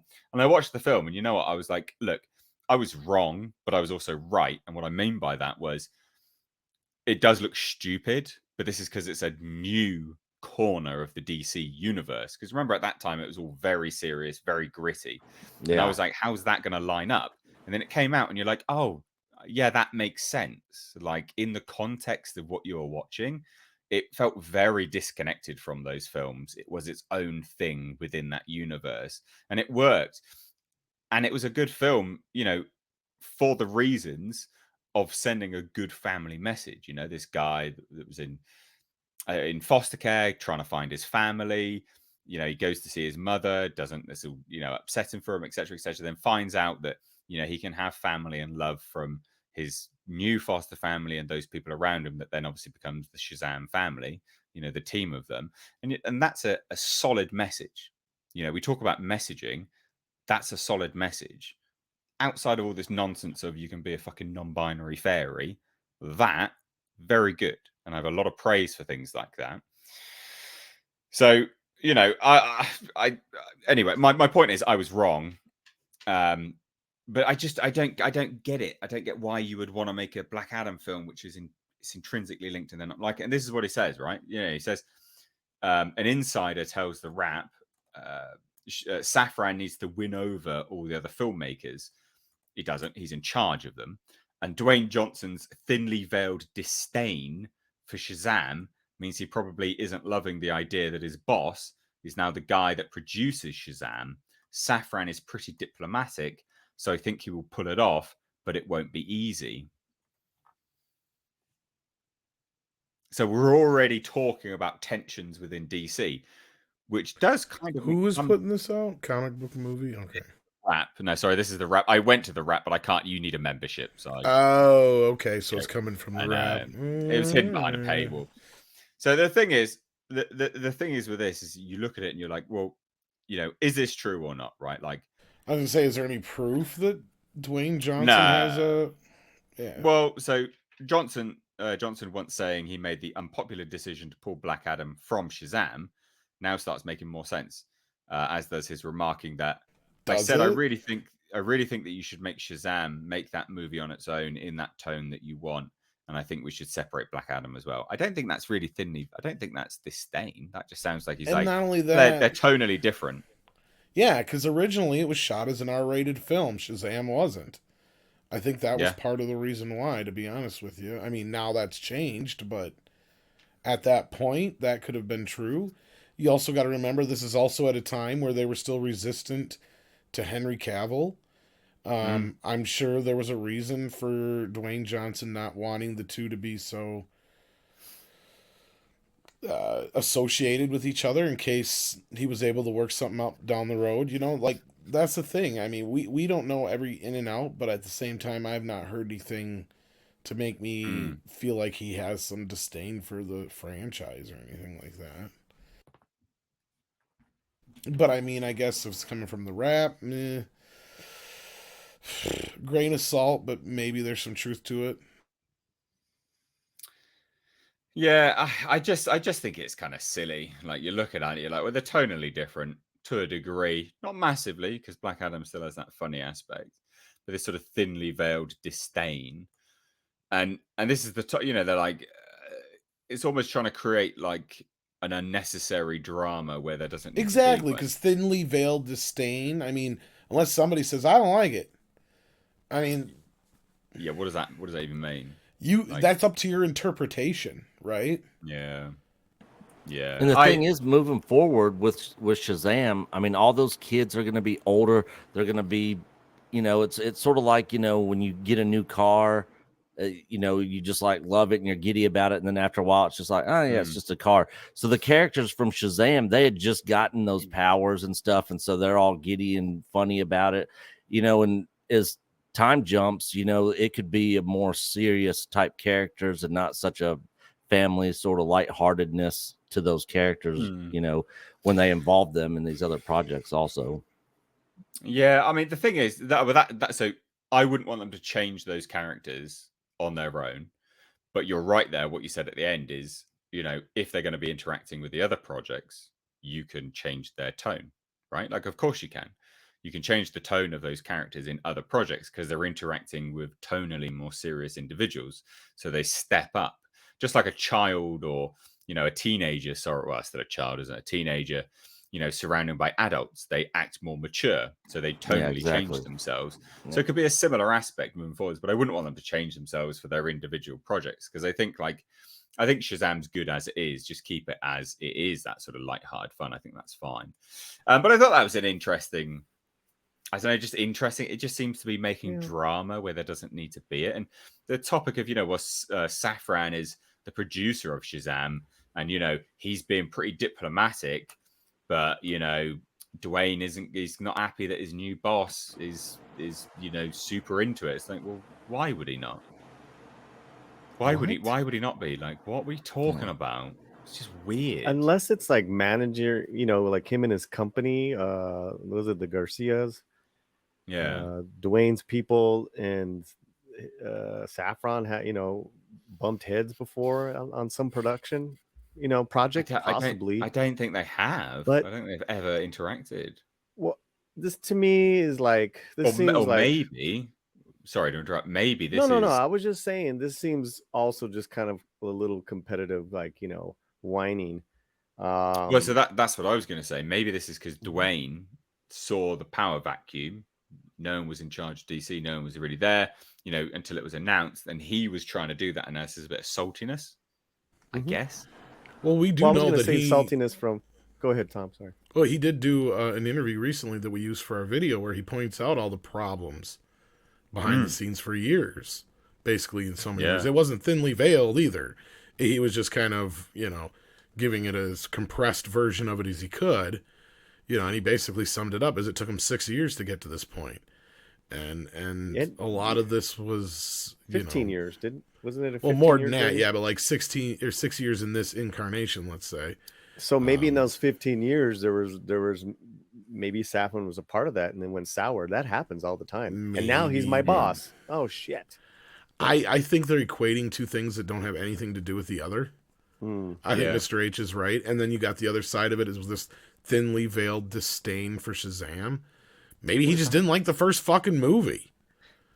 Well, what I was going to say with that competitive nature too is that, well, maybe you're not going to make as much as Shazam because it don't look like you're gonna right now. Yeah. Well, it looks like they'll round out about the same, to be fair. Yeah. I was gonna say, actually, it had a pretty good drop off. Not too bad. Sorry. Oh, that's fine. I was just going to say, and also, let's be honest here.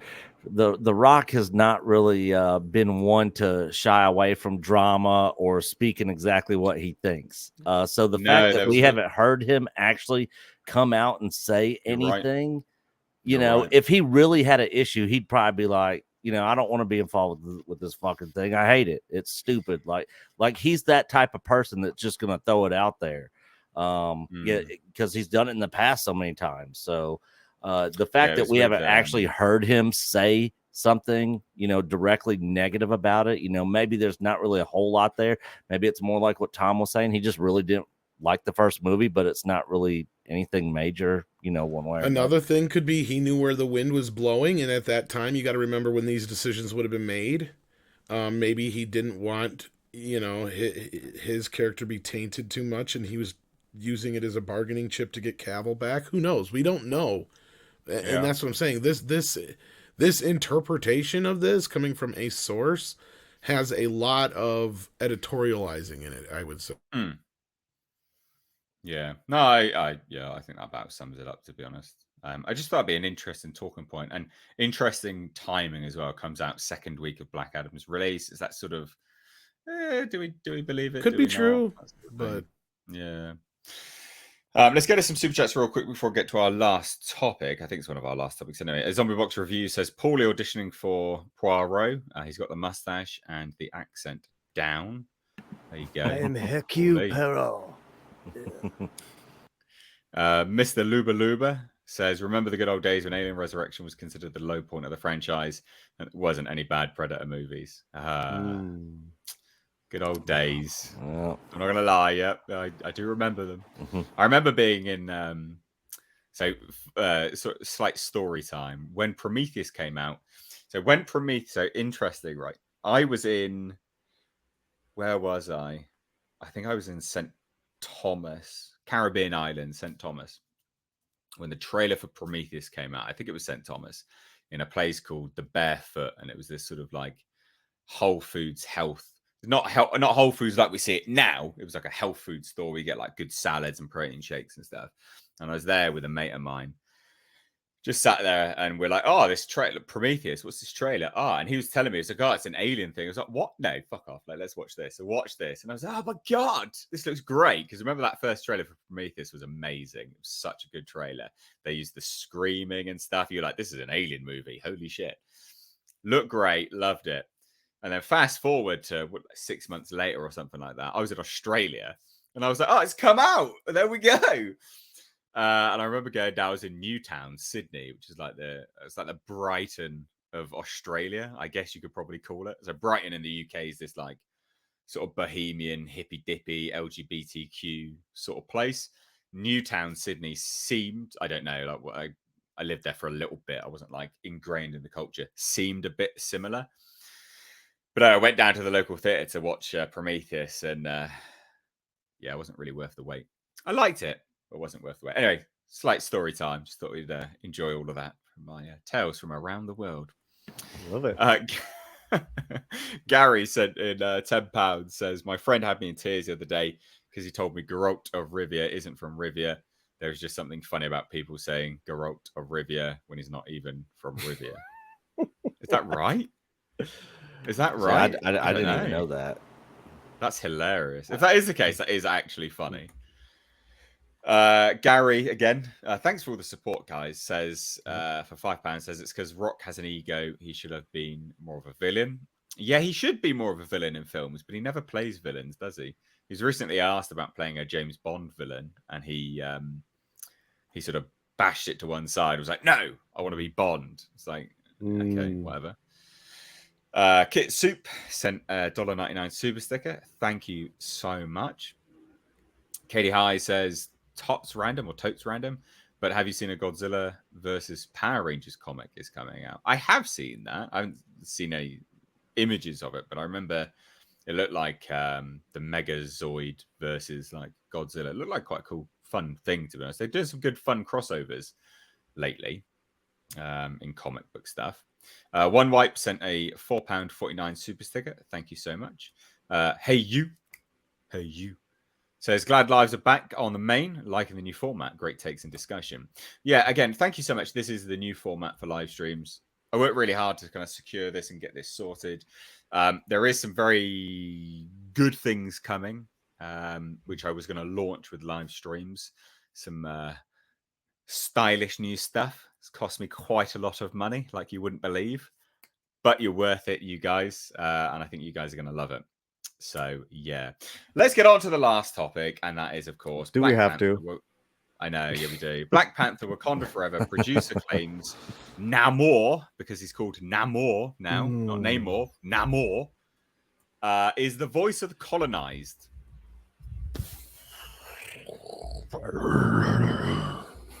He's the voice of the colonized, ladies and gents. I mean, look, what are you talking about? Well, like, his land's clearly not colonized.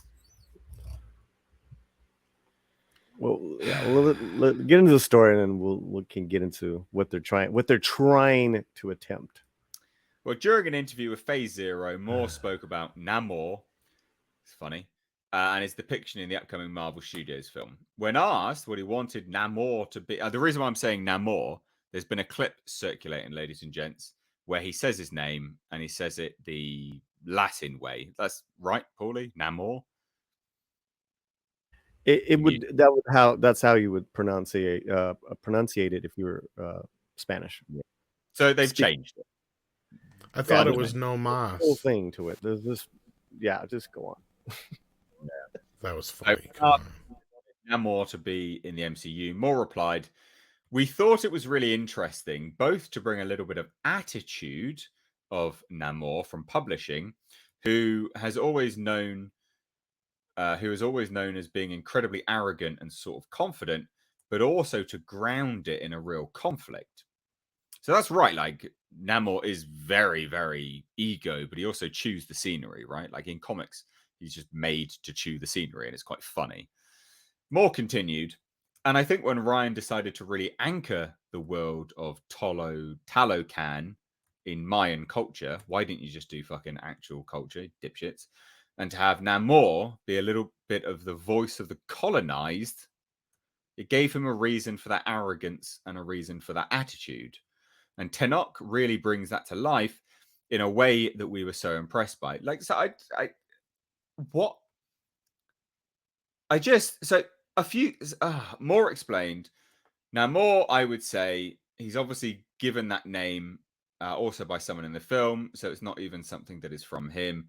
But there is certainly a way that a Spanish speaker or even a Mayan speaker would say Namor versus the way that an English speaker or somebody who is a little bit more Western in slant might say Namor. And we thought that was just interesting. It's reality that people face, and it felt more genuine than having everybody to pronounce it correctly, to be quite honest. I mean, that's funny. He literally says to pronounce it correctly. It's like, so you saying it, such bloody contradiction. But anyway, let's get into this, right? So you're talking about the world of Talocan, a completely fictional, made up pile of nonsense. We're going to ground it in Mayan culture. Right. Okay. But, and also, he's now going to be the voice of the colonized, because that will give him a reason for being arrogant and a reason for the attitude. What are your thoughts on this? Nick, I'll go over to you first. I don't really know that much about this character. Or I don't think you need to. I mean, the thing is, like, so Namor, the Submariner Atlantis, they've swapped Atlantis out for a fictional made up.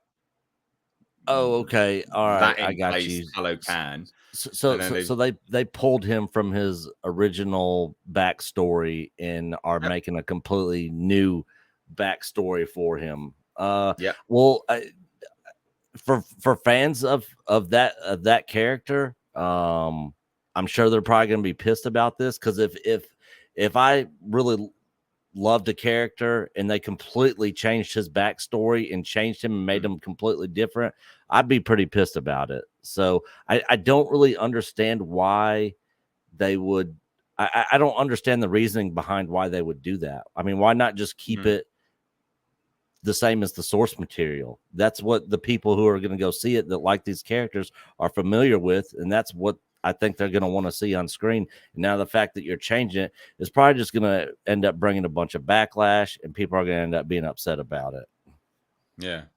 Well, yeah. So let's go over to Tom, because I know, Tom, you're a bit strapped for time now, mate. So let's get your opinion next. Honestly, I think it's just more of their virtue signaling bullshit, trying to be inclusive. Well, I don't even know if I'd call it that at this point. I think it's just them being fucking hoity-toity bullshitty. Like, I just think it's stupid. Like, what are you trying to accomplish with this exactly? I mean, the only person I give a shit at this point how they feel about it would probably be Paulie. Like, people like him, in a sense. Like, it doesn't. Yeah, like does it really? Do you feel like it actually represents, your culture or not? And at that point, does it represent you, Paulie, of the Latino slant? Well, he won't know until he sees the movie officially, but yeah. Well, as a former college swimmer, yes, I feel.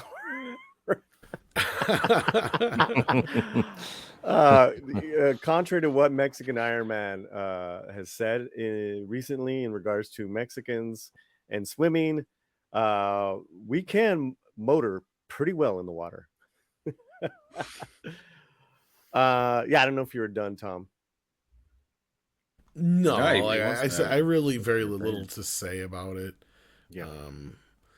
I'm against this movie for various reasons from the start. Same here. I don't. Yeah, I'm not enamored with it. It's a sequel, right? We have a movie in name only called Black Panther, because he's barely in the movie. Technically, he's not in it at all. And then you got 4 other women taking his place. That sounds exciting. Yeah. Making a Latin man a villain. But is he, though? Because he's not going to be. So this is the thing. He technically isn't, but I'm sure that the movie's going to play it off like he is for a while till they figure it out. Yeah. Yeah, but this is the thing, right? Like, they pit one against one another. So you've got... I mean, Paul, what do you think about this, Paulie? Right? Like, obviously, you're Latino. They've made up a place. They haven't even given it a real place in real history. They haven't even tried to ground it in historical accuracy of any kind at all. And yet they still tried to represent our culture but it's like Mhm. a Frankenstein version of it. So what do you think? Especially when they say, well, it's the voice of the colonized as well. It's like, is that a disservice to that, as you know, to the historical accuracy of people that were actually colonized? Like, does it not do that in that respect? Oh God, Nate and fellas on the panel, there's so many angles to this film, and where you think there wouldn't be. I mean, especially with my channel and what I cover. We've covered this for the last couple of years, ever since the announcement of Tenoch Huerta, who's arguably one of the best actors out of Mexico the last 20 years. Forget his politics, forget all that stuff. I'm just talking about his work. I've always been in love with this gentleman's work. Sin Nombre, Narcos Mexico, Forever Purge. Have you? He looks terrible in these clips, like awful. Yeah, that's a whole nother thing. I do not like. Because I'll say I do this: not this like is the my acting. I do this is not like my that scene. first exposure with him, and it's Right. laughable. Why do you think I'm trying to tell you about other stuff that he Yeah. was actually amazing? No, I get it. in? I get it, man. Like, how insulting for you, someone who Yeah, like, putting him in work. front of a disco ball the size of the Death Star is not helping the gay bar vibe at all. Oh my God. But For real. so there, you know, when it comes back to what it comes down to is this is Coogler's Namor, whatever you want to call it. It's Coogler's. He's gone on record telling, where they asked him, why did you do this? And he's like, look, I'm from California. I grew up around Latinos. I have Latinos in my family. It just seemed like an organic thing, to take it there. Okay, all right. I got problems with that, but there's things that kind of make sense. But I'm gonna wait and hold my full opinion until I see the film. Now, when you go back, so there's so much. So when I say there's different angles here, Nate, there's this one angle of the comic book purist, okay, and they are not happy. Who are the ones that are the diehard Namor fans? I don't, or just, because he's one of the oldest, if not oldest, comic book hero there is, anti-hero, whatever you want to call him. He's half human, half Atlantean.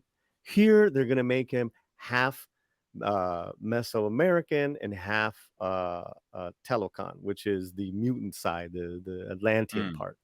Okay. The Mesoamerican is that's why his skin is brown, or human, not blue. That's why the other ones are everyone else is blue. Talocan is a fictional mashup. Think of Mesoamerican hodgepodge. It's like a highlight. It's like the best of. It's like a top 10 highlight reel of. It's like Wakanda. Mesoamerican, Wakanda isn't it, was basically? Wakanda was they it were wasn't. picking... They had bloody thatched roofs and stuff like that. They're a fucking joke. Wakanda's a right. fucking joke. So this the name, the Talocan, that's Aztec influence. That's the Tlaloc, the rain god, the Aztec rain god. Okay, that's that, and he had the spear and all that stuff. And then the Kulkulkan, that's Mayan. That's KKK. And that's what they're going to be, and that's what he's going to be speaking. You heard him screaming that when he was with his people. There's that one new scene where he's screaming that with underwater. The KKK versus Wakanda. The KKK, that's pretty bad, mate.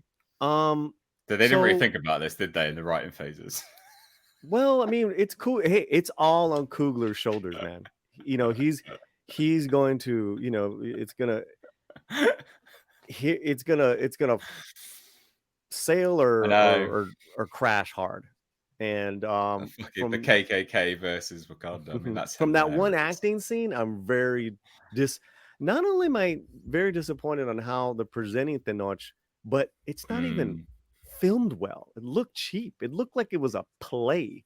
And I'm gonna turn on my camera, and you guys go ahead and keep acting, but I'm gonna move around my camera. But it looks so flat, and so it made the acting look flat. Not just Tenoch, but also Angela Bassett. This whole thing with the colonized thing.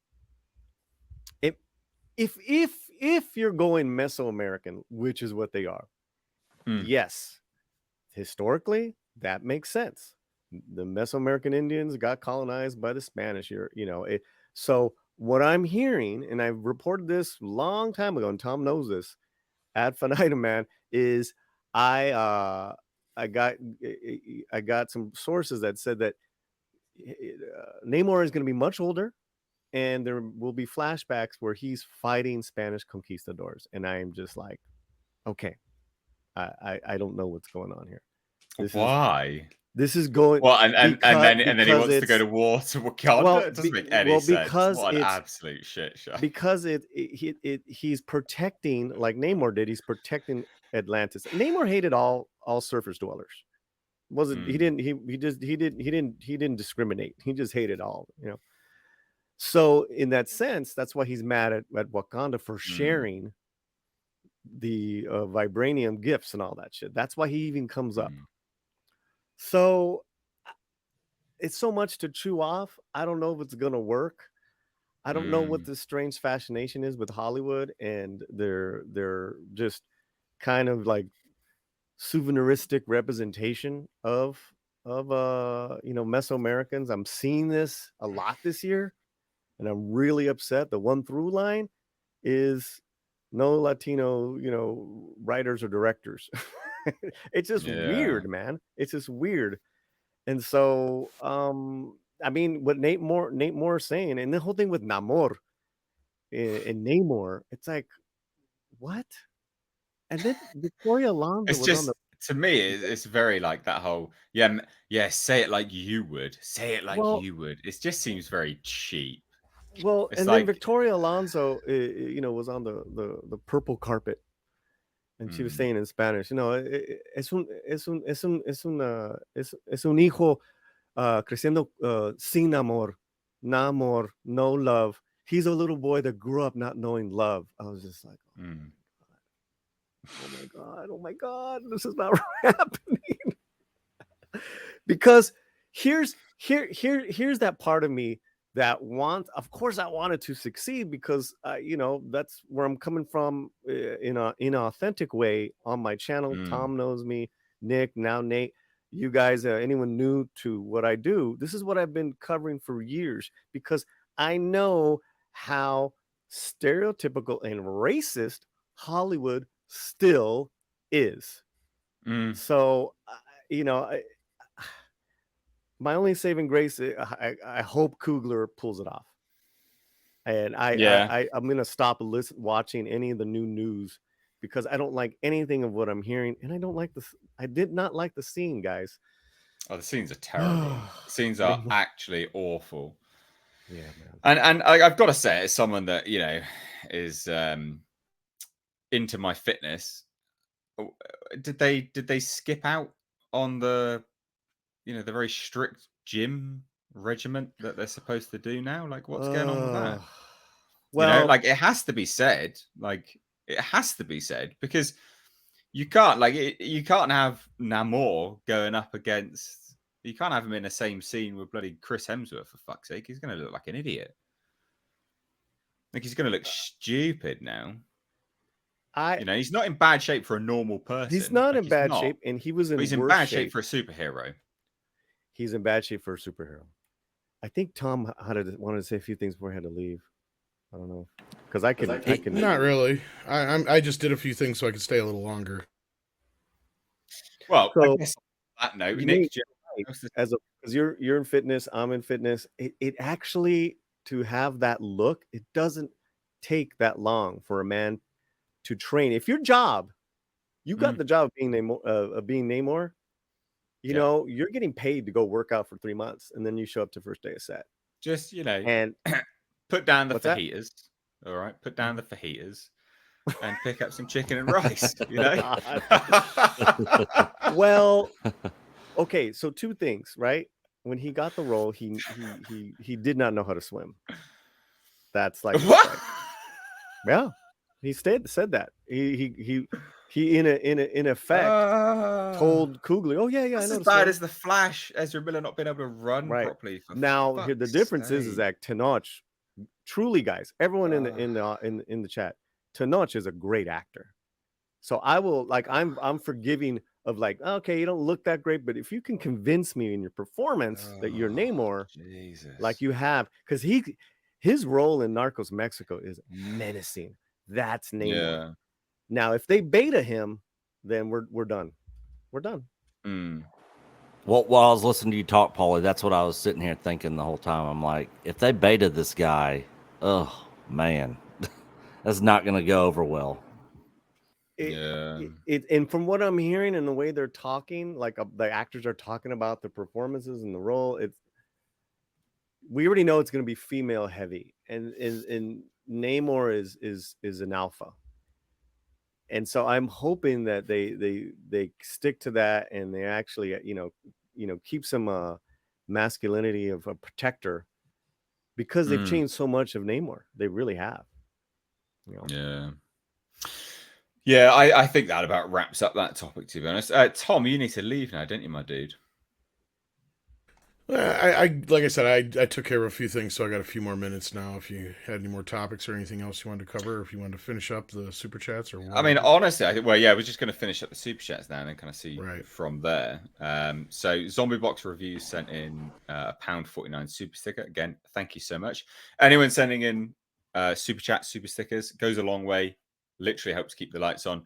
I don't know if anyone is aware of this. The UK energy market is insane. So bills are set to rise to about £6,000 a year. If it's anything like it is here, yeah. Wow. So, yeah, I hear about it in the news all the time. What's going on over there? Pretty garbage. So if you want to help, my gas prices have literally like quadrupled. Yeah, it's not fun. But anyway, for like moving on away from that. Big Raj sent in Canadian $1.99 super sticker. Again, thank you so much, Big Raj. Nice to have you on as well. I know you flit around on various channels, so thank you for dropping in, my dude. What's up, Raj? We've got Luis Ledesma says, as a Mexican, it's disrespectful to have this hand-me-down character. They could have just used a Mesoamerican god instead. I mean, I agree from an outside perspective. Bro, if you're gonna go full Aztec, then go. Yeah, do it right. Totally Embrace right. It, I guess. Yeah, like Thor did. Like the comic book Thor. Yeah. It's like they took, but it was anyways. Yeah. House of Trades for $5 Canadian says, "Hail, is there any truth that Liam Hemsworth was trying to get the lead on the new Stargate series, but lost it when he signed on to The Witcher?" I've not heard that at all. Yeah, I've not either. Tom, you heard that? I've not heard that. I haven't kept up too much with that. But now that House of Trades says that, I do remember there was something about Liam Hemsworth wanting to be involved with that, but I know that's kind of been stagnant right now as Amazon's kind of doing what they're doing with the MGM properties, and I'm sure we'll hear something sooner or later on Stargate. Yeah, they're stagnant on a lot of things at the moment, Amazon. They're supposed to do an Event Horizon TV series as well, and that's gone off the radar. Yeah, I don't know if there's something to do with, because I know there was something that come up about they had been challenged, or there was an appeal for their buying of MGM or something like that. So maybe that's why a lot of these things have been put kind of to the side for now until they. The Event Horizon wasn't with MGM. That was a separate. No, that would have been Paramount, wouldn't it? Ago. Yeah, it was something they announced ages ago that they were going to, before COVID, and then COVID happened, and I'm like, oh, yeah, this is something they're going to cancel because COVID's a good excuse, and we haven't heard anything since. So, kind of makes sense to me. Gary sent in £20. Again, thank you so much. Very generous. Says they should have recast the character that's been done when actors die 4 years, and then do in a memory of Chadwick at the end. But instead, they're making money off his death in the movie, and they're using it to make female Black Panther. So I'm going to say this once, and I haven't said this before, and I've alluded to it in videos. I'm going to say this once. The trailer for Black Panther Wakanda Forever, really, the iconography of Chadwick Boseman, I think, is capitalizing, and I stand by this. I'm going to say it, and I don't give a shit.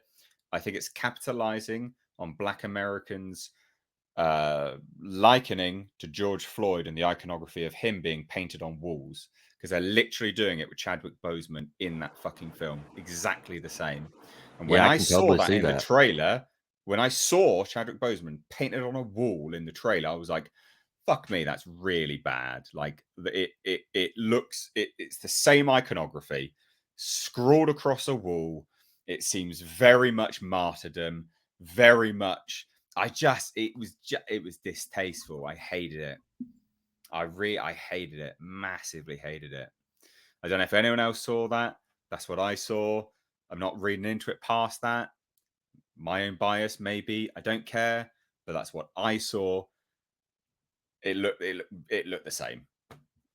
Paulie, Tom, Nick, your thoughts? I think it's a good point. I can see that now that you bring it up. I really didn't put two and two together and kind of come up with that thought or idea on my own. But now that you mention, I can totally see that. I mean, at first I was kind of resistant to them recasting the character, but after talking to a lot of people, especially black men, being the main point, and some black women, they all felt the same thing, that the character should live on. They should have just recast it. And as far as like this whole idea with why is it okay to cast Harrison Ford as Thunderbolt, so the white guy dies and you can recast him, but you can't Chadwick Boseman. I mean, what the fuck? It's not like, and that just happened too. So you can't say, oh, it's too soon for Chadwick. Shit, that happens before this, So like, as far as the rest goes, like my thing was, I felt like, and you could have still done that with the recasting, is they should have just left the character alone for a while. They should have just had him in the background doing kingly things. You'd be like, if somebody says something about Black Panther, you just kind of set it up that, he's doing, he's taking care of Wakanda's politics right now. And you just have, a scene in the background of him on a news conference. Handing over the steal a scene. Yeah. And then you can kind of set up this idea that Shuri is kind of in the background doing her thing and kind of bring her into another movie like they did him to begin with. Because this, to me, feels like she's not earning that mantle. And neither are any of the other people that are in this movie that are coming into this. Like, none of this is earned. And that's my biggest issue. So, like, it doesn't matter how long you were to take, a break of it all or what have you. The fact that they just didn't go with the idea of, look, we got to recast this character because it's that important. That to me is the moment they lost sight of what this should be. Yeah, and it's not like General, Thunderbolt Ross isn't a big character moving forwards. I mean, he's literally going to be the villain for Captain America: New World Order, right? Like, he's literally going to be the villain. They are going to be at odds with one another. The director's already come out and said that. So he's basically going to be that villain. So it's not like he's not a big character, because he's going to be a huge character, like, moving forwards. So, yeah, it's not like he's on a different level to Black Panther. So instead, it looks like they're going to kill the character off. Brilliant. Yeah. I hadn't thought about that, to be fair. I genuinely hadn't thought about that. But I do think it's distasteful. I always thought it was distasteful from the trailers. I don't do any videos when anyone dies, right? Like, loads of people always ask me to. They go, oh, this person's died. Why haven't you done a video? This alien star's died. Why didn't you do a video? I'm like, because I don't want any profiting off of anyone's death ever. And that doesn't, I don't care if anyone else does. You've got your own morals. Do what you want. I'm not judging you. But I don't personally want to profit. And it doesn't even mean, even if monetization is turned off on a video, I'm still going to profit, because those people could check out my other videos and I'm going to earn money by proxy from someone's death. And I just don't like that. I think it's wrong. Like, I think, say what you need to say in a quick note. If you want to pass on your good graces and condolences on Twitter, Instagram, whatever, but don't make a whole video promoting it and stuff like that. Like, it's just, to me, it's sick. And this film, I think, is, in how it's all framed around his death, I think it's just gratuitous and a bit sick, in fairness. Well, I mean, you're basically saying it's built on the corpse of Chadwick Boseman, and I can't argue with you. The whole thing is around that. The whole thing is. I mean, mourning is a real thing. And what they decided is, let's put it in the movie. And so, people are going to have a hard time with that. People are not going to like that. People are going to not watch it just because of that. And I get it. In a way, it's totally proofing the movie too, right? It's like the next level of this shit. Yeah. I would have recast, because in the comics, these two went head to head a lot of times, right? Namor and Black Panther. I would have wanted to see those fights, man. But we're not going to see that. Or well, no, A we're going to Black see if Panther. we're actually. I think we're going to see Black female Black Panther. Panther kick the shit out of Namor. Black Panther. Yeah, I don't know too many people at Disney, but from what I had heard from a few people that we know, is that my instincts on the film are pretty spot on. So we'll see. And that was basically it's going to start out. Black Panther's going to have a fight with Namor, whatever. And then he's going to die. It's going to look like Namor did it, or they'll insinuate, or he did do it, but it'll be out of some sort of misunderstanding, right? Because by the end of the movie, it'll all turn out to be Doctor Doom or something like that did this whole thing. So, like, bottom line, they've debunked that. They said that's not the case, but somebody will be behind it or whatever. I'm sure it'll be or that or a misunderstanding. But yeah, but point being though, from what my prediction is that he'll be in the first few minutes of the movie. We'll get at least one shot, because I did hear they do one shot of CGI of his face. So I figured, it's where you know he's in the costume or whatever. So then they have the big death scene. And I'm sure it'll be a way to where, he basically is incinerated or something, to where there's no body and all that kind of stuff. So the funeral will be pretty sanitized and all that kind of stuff. How are you going to show him in future? Like, you can't go to that existential plane of existence and things like that. He's supposed to be That's there. the other thing that's stupid, isn't it? Right? Like, you already set that kind of shit up. Yeah, I don't know. It's not. I don't know. That part is, if that story part of the storyline is true, then that is a disgrace. Well, I mean, we know he has a funeral in it. We've seen that. Yeah. I mean, that's pretty clear. The whole movie is built around them trying to move on without him. Right. That's going to be that's why this movie's so long. Also. Yeah, it's a bloody long film. For this type of film, it's very long. About like the stream. No, I'm just kidding. What'd you say? No, the stream will still be less than that movie. Yeah, true. Man. Speaking of which, ladies and gents, I've just got to say, check out the links in the description box to Mistakes Reviews Live Archives, which is my second channel, where these streams go up in their entirety, but they also get clipped for very specific, topics that we discuss, or highlight videos, very specific little things that are funny or good or whatever. Not everyone can watch a whole stream. I get that. So I've been dividing it. I mean, it's a lot of work. I've been doing it for you guys, so please do check it out. And also, can I just say, please do check out everyone's channel in the description box as well. We've got Paulie from the Latino Slant. We've got Nick from Echo Base Network, and we've got Tom Connors from Midnight's Edge, but of course, also Midnight's Edge After Dark. Check out their channels, please do.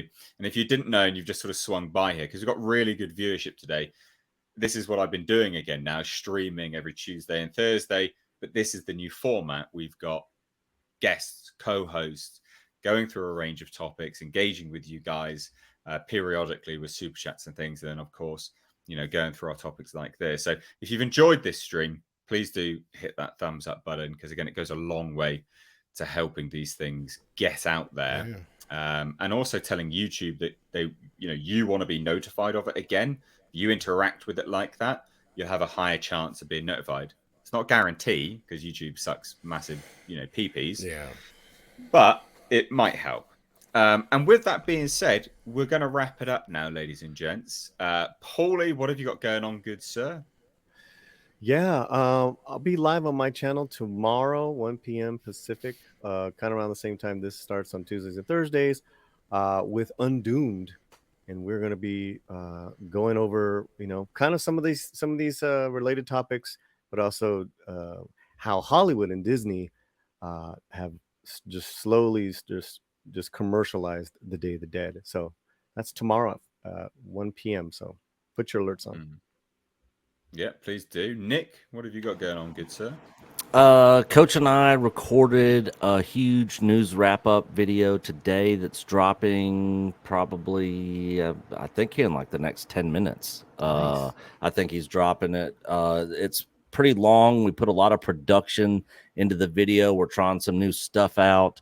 So that's going to drop today. And then every Saturday night, 7 o'clock Central Time, our Star Wars show, where we got pop-ins. If you guys are interested in being involved in the conversation, we invite people in the chat, our members, to jump in and share their thoughts and opinions on either trashing or praising Disney Star Wars. And we got a lot of back and forth discussions with people from both sides, and we try to keep it clean over there and have a good conversation about it all. Nice. Tom, what do you got coming up, good sir? Well, in just a few minutes here, we'll be doing Midnight's Edge After Dark, and where we talk about a lot of stuff, kind of like we did here. And I do voices and weird things. I seen somebody brought up Rip Torn as Daredevil. That'd be interesting. That's a voice I can do. I'm the man with no fear. I'm blind. I gotta feel around and see what I can find. Sorry, Toots.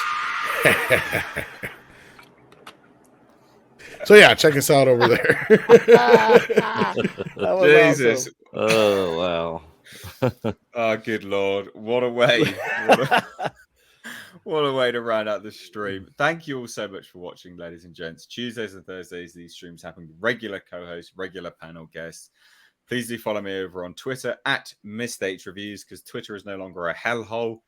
You can kind of speak your mind, and it's a bit of a good time now. Please do follow me over on Instagram, Mr_Nate_H over on Instagram. You can see pictures of my dog.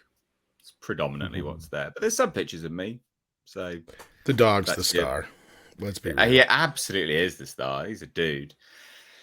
But from me and my illustrious guests, thank you, ladies and gents. Take care. See you guys. Bye, everybody.